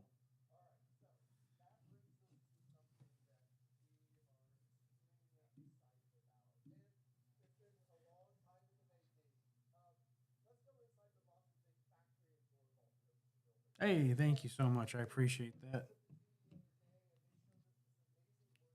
It's been an awesome night being able to do this. But yeah, seriously, Pumpkin Glow, if you have anything that you want to talk about Disney related, let us know. We've been following this all night. Like I said, we just had the Believe get announced with, again, we have the Grand Hall is Moana and Hey Hey, and we've got Tinkerbell as the boat, and then we got these two over here, these two characters, Mr. Buzz, Mr. Woody, taking the helm for us. Very exciting. Oh, did they just say that Monstropolis is coming next year?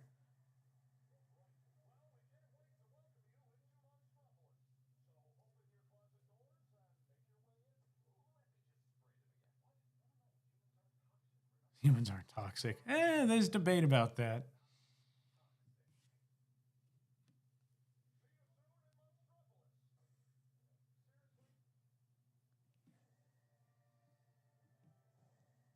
Uh oh. Callaway. They're doing some villain. They're doing something villains related. Something villainous is happening. Oh my god. The whole entire panel just went to Maleficent.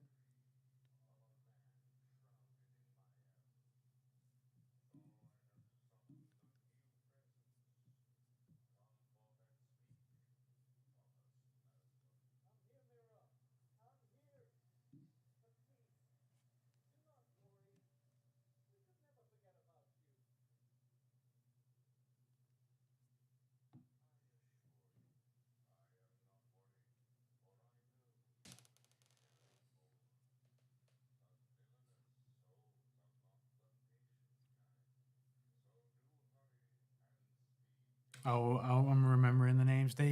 So it doesn't look like it's weird because they're not they're doing villains right now. I know two people who are absolutely perfect for the job. Everyone, please welcome back Bruce Wong along with Imagineer Carolyn May.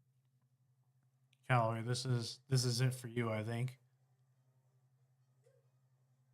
Let me turn it up. Sorry.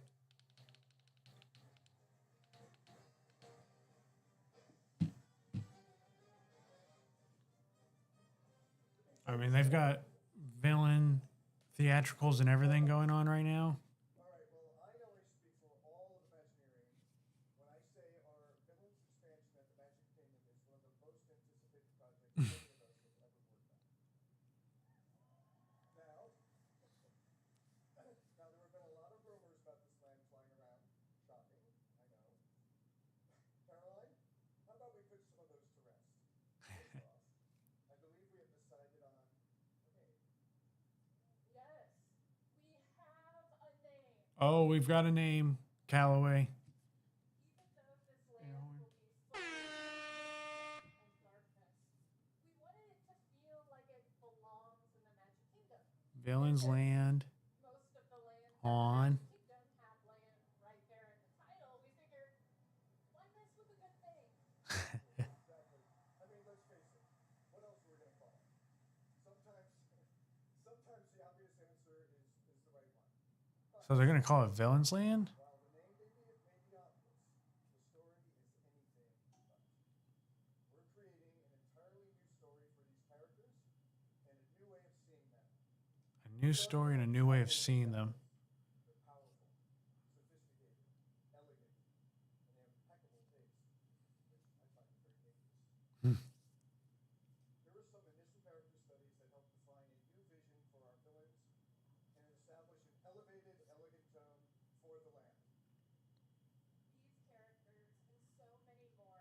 Okay, so we're seeing Doctor Facilier, Cruella, and Maleficent right now. We are literally creating. No, that's the Evil Queen. Sorry.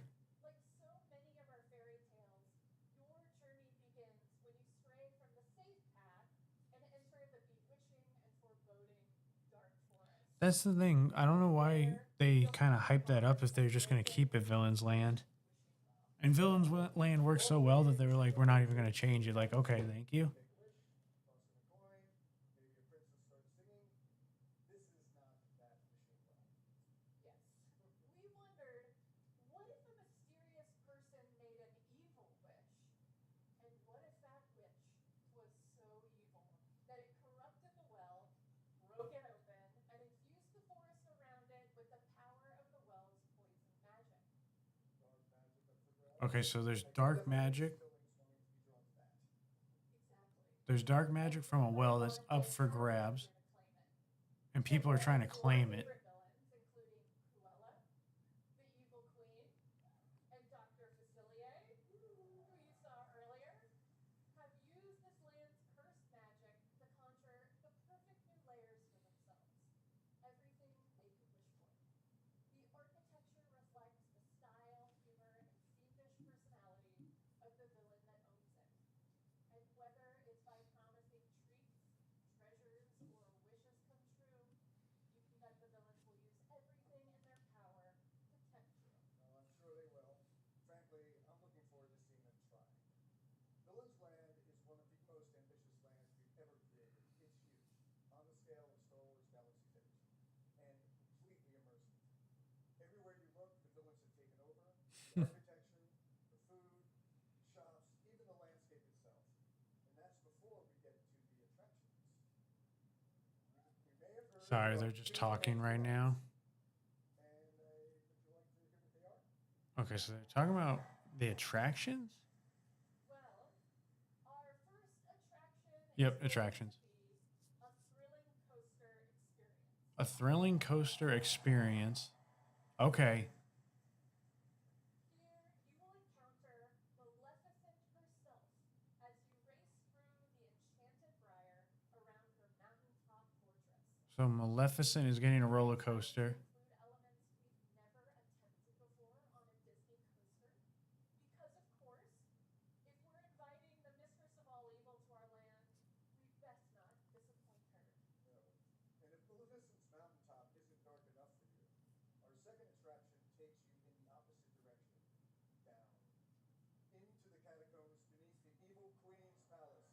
Okay, we're going beneath. So the second ride is beneath the palace. Through the magic mirror as he calls you to see things from his unique perspective on the other side. No name yet. Once you're in this mirror realm through a mix of special effects and incredible physical set pieces, you'll be mesmerized by a whole array of your favorite fearsome Disney villains, conjured as only the magic mirror can.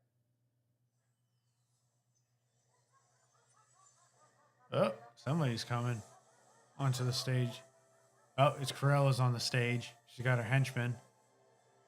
What does she have to say? Hey, Bruce. Hey, Caroline. Is that Cruella de Vil? Hey, yeah. No, not the ultimate battle. We're not getting the ultimate battle, I don't think, sadly. Yeah, that's been a real treat. Yeah, good treat. What are you waiting for, you sycophant? Introduce me, you moron! Yeah. Hey, Caroline, Bruce, meet the lovely Cruella de Vil. Whoa, who's that? I know that actress, but I don't know her name right now.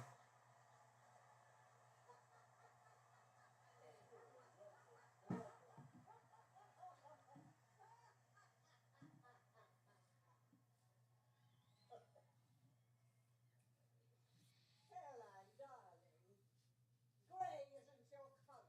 And you must be Brutus.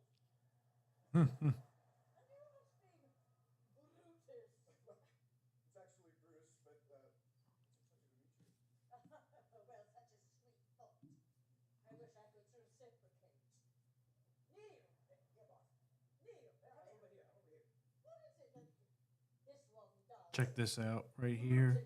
Callaway in the middle. He designed theme parks, boss. Theme parks? Those horrible noisy things. So that's the coaster right here. Doodling off to? Someone actually designs them?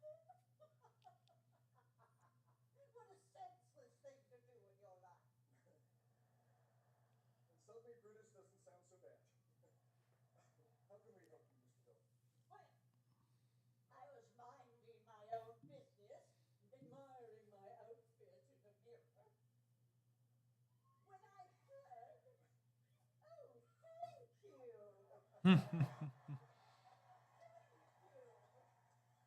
My darling.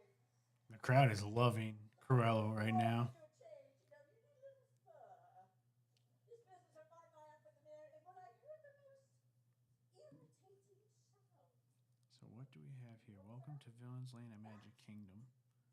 that sound coming out of your mouth. And I swear I heard it say, what was it again, Neil? I'm over here now, boss. Yes, That Maleficent was going to get her own ride. good boy. Now stand somewhere until I need you. Mm. Well, when I heard that that overstuffed purple handbag was getting her own ride, They're making fun of Maleficent right I now. thought to myself, Cruella is. surely that can't be. I mean, They do have a boat ride, yes. Heavens no. Leather is just so passe. There isn't a woman in all this wretched world. And it's cool because it's underground, so that'll be fun. Darling. Well, I mean, we already just announced the. Oh, poor little thing. I'm going to cut you off before you say something you'll regret. Here, take. Yeah, boss. Now, let's go and leave these two to work on the opening of my ride. Is Cruella getting a ride? Give us a third ride. Come on. Give us a Cruella ride. This is like what we talked about earlier, where it's a wild chase. Nothing announced yet. I brought one of those street musicians to entertain you while you work. What was his name again? Speck? Back. Oh, well, whatever. You put a dollar in his hat. Everyone, the iconic Glenn Close.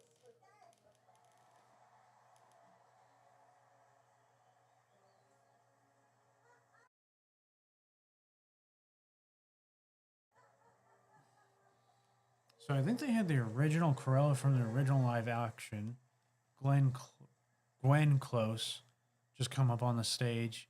But they didn't really announce. I thought they were going to announce a ride for her, but I don't know exactly what just happened there. She kind of just was a filibuster almost. And now they're going to do a song, aren't they?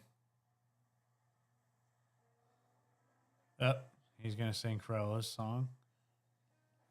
Okay, so to make sure for no copyrights, I'm going to turn that down. Nothing interesting really came out of that one. The rides and the storytelling for what Villain's Land is supposed to be, that was cool. I'll give them that. Now we just need to see. I want more concept art of this land, though.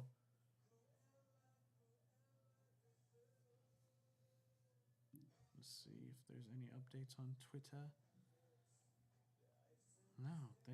No, they're kind of just being a little boring right now. That was a little underwhelming. I'm not gonna lie. For your biggest this, I mean, Villains is obviously their biggest new park they're putting in, and I don't know, name underwhelming, rides okay good, story good, but then I thought they were gonna come out with a third ride. They didn't announce anything in terms of more of a concept of the land, which I was kind of hoping they'd have that prepared. Kind of wasn't a big fan of that overall. It gave me C minus vibes. I don't mind this song though. I mean, but who doesn't like the Cruella de Vil song?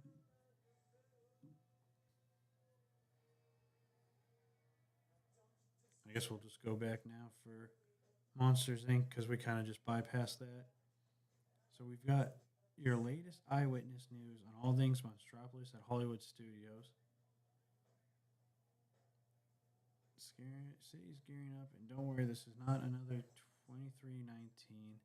Now here's your first look at what's coming. Mike and Sully are rolling out the red carpet for Welcome to Monstropolis, the all-new show, moving to the Globe Theater, introducing us to their hometown with a little help from their monster friends. Need a bite? Archie's. So, okay, we're not having to worry about, I guess, Monsters Laugh Floor isn't leaving Magic Kingdom, so looks like I was wrong. That's on me, guys. I should have done my research better. Darn it. And then this is not another 2319. While work continues on the door coaster, the rest of Monstropolis will open. Oh, okay, so Monstropolis, the door coaster isn't going to be ready until later, but they'll open up the rest in 2027. You'll get to do the theater show. That'll be pretty cool. This will be fun. I'll enjoy this. I can tell. Is that it? No, that's not a human. That's the human worlds, though. And then I think this is Harryhausen, which, I mean, if you're into sushi and all that, you're gonna love this place. I love sushi, so it'd be fine for me, but my brother doesn't, so some people are gonna have to sit out for this one.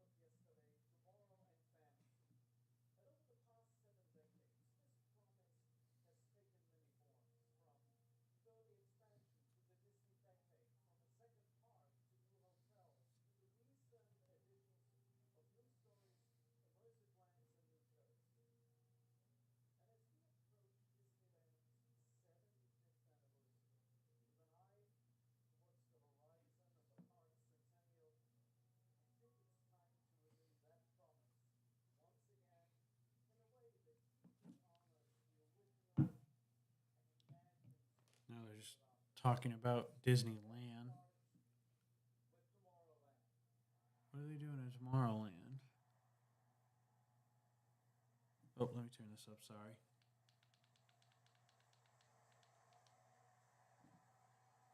A visit into a world of wondrous ideas.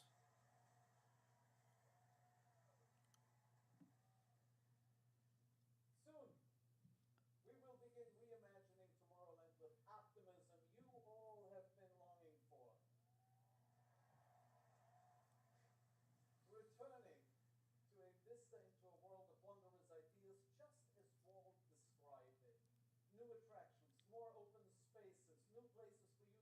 A new Tomorrowland, yes. Yep. You all know Walt said, I don't exactly know what's happening yet, but those words continue to echo down through time. we'll have to see. Since He's he going first through his spoke speech, and then we'll see what they July echo 17th, to us.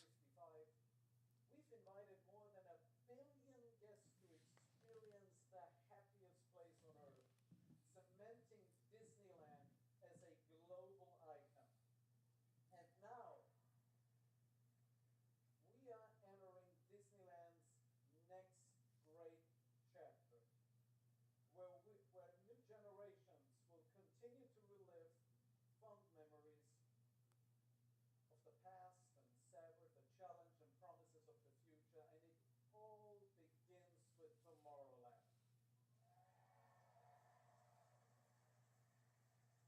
Oh, somebody's awakened. So that's our show for tonight. Thank you for joining us. Oh, on that's Disney it? Experiences Carousel of Progress as we begin travel I don't know if the back to People our Mover is bright necessarily new coming back yet. tomorrow. Uh-oh. What in the world is this? False unbeliever. You made me a promise. You swore if I were to host this show, you would restore my favorite animatronic character of all time to his former glory. Neil Patrick Harris is saying he wants his... Oh, here's the Dream Finder.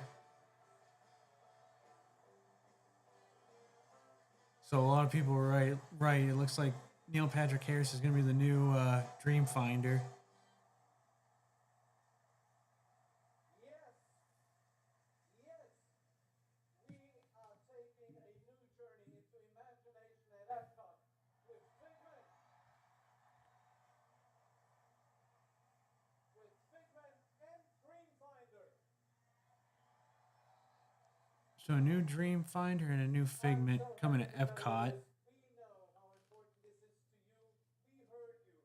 And this is one more way we are putting you, all of you, in the center of everything we do. Okay, that's really it now. Come on, team. I think this is Thank you to our incredible host. possibly the end. So we'll look at a few last things. A reimagining of Tomorrowland Disneyland is in the works. The transformation will honor the legacy of the original land while reimagining its future with new attractions, more open spaces, and new places for you to dream about the future. Nice.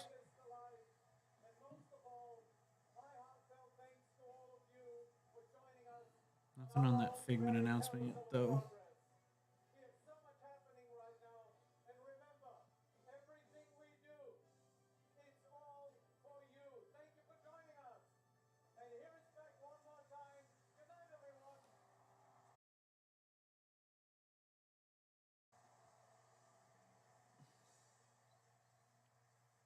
Okay, the ending, I'm not going to lie, was a little bit of crickets for me.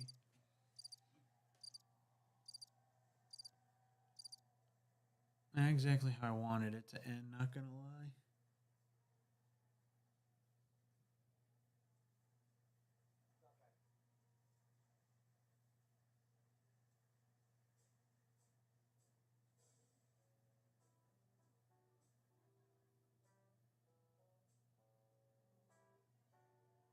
I almost don't believe them that it's over yet, so I'm going to kind of stay here just a little bit longer.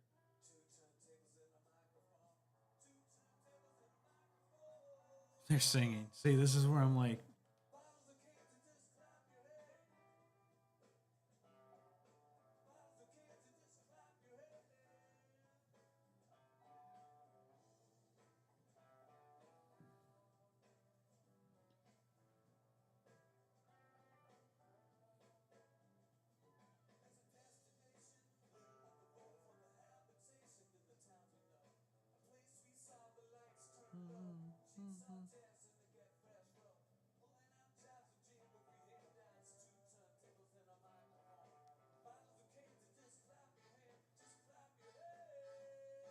so I gotta ask Callaway, what'd you think of this overall?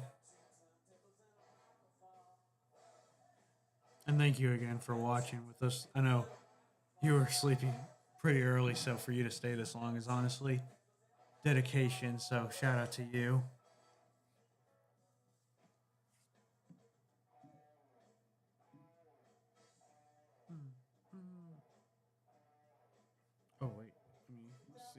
by the way, Dream Finder. No, still nothing. Okay.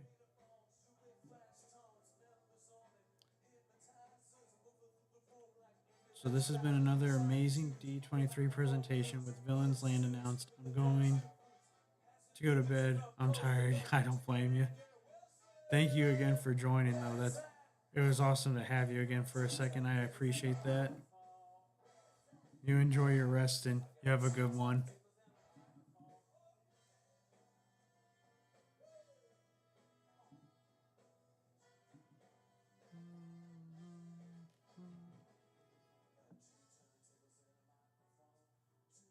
Tables and a microphone. There's a microphone.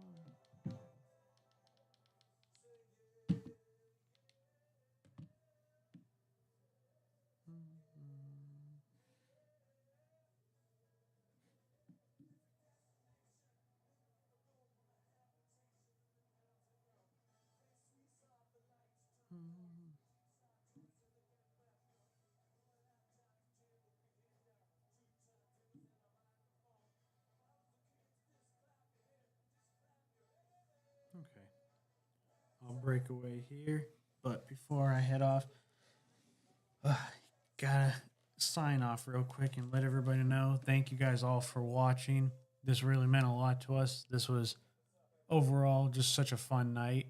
I can't believe like all the things that got announced tonight. We had Piston Peak, we had Villains, we have the Disney Cruise Line. A lot going on internationally. So not a lot staying home here, but it's one of those things. If you're going out of country and you don't know what to do, like you're kind of questioning, like, what am I going to do when I'm international? Head to a Disney park, make it easier. I'm kind of actually surprised they didn't talk about Abu Dhabi at all, but that's probably still so fresh. They're not even worried about that. Overall, guys, though, thank you again for watching, liking, subscribing. This means so much to us. And I'm signing off saying just keep dreaming and keep being nice to your cast members. See ya.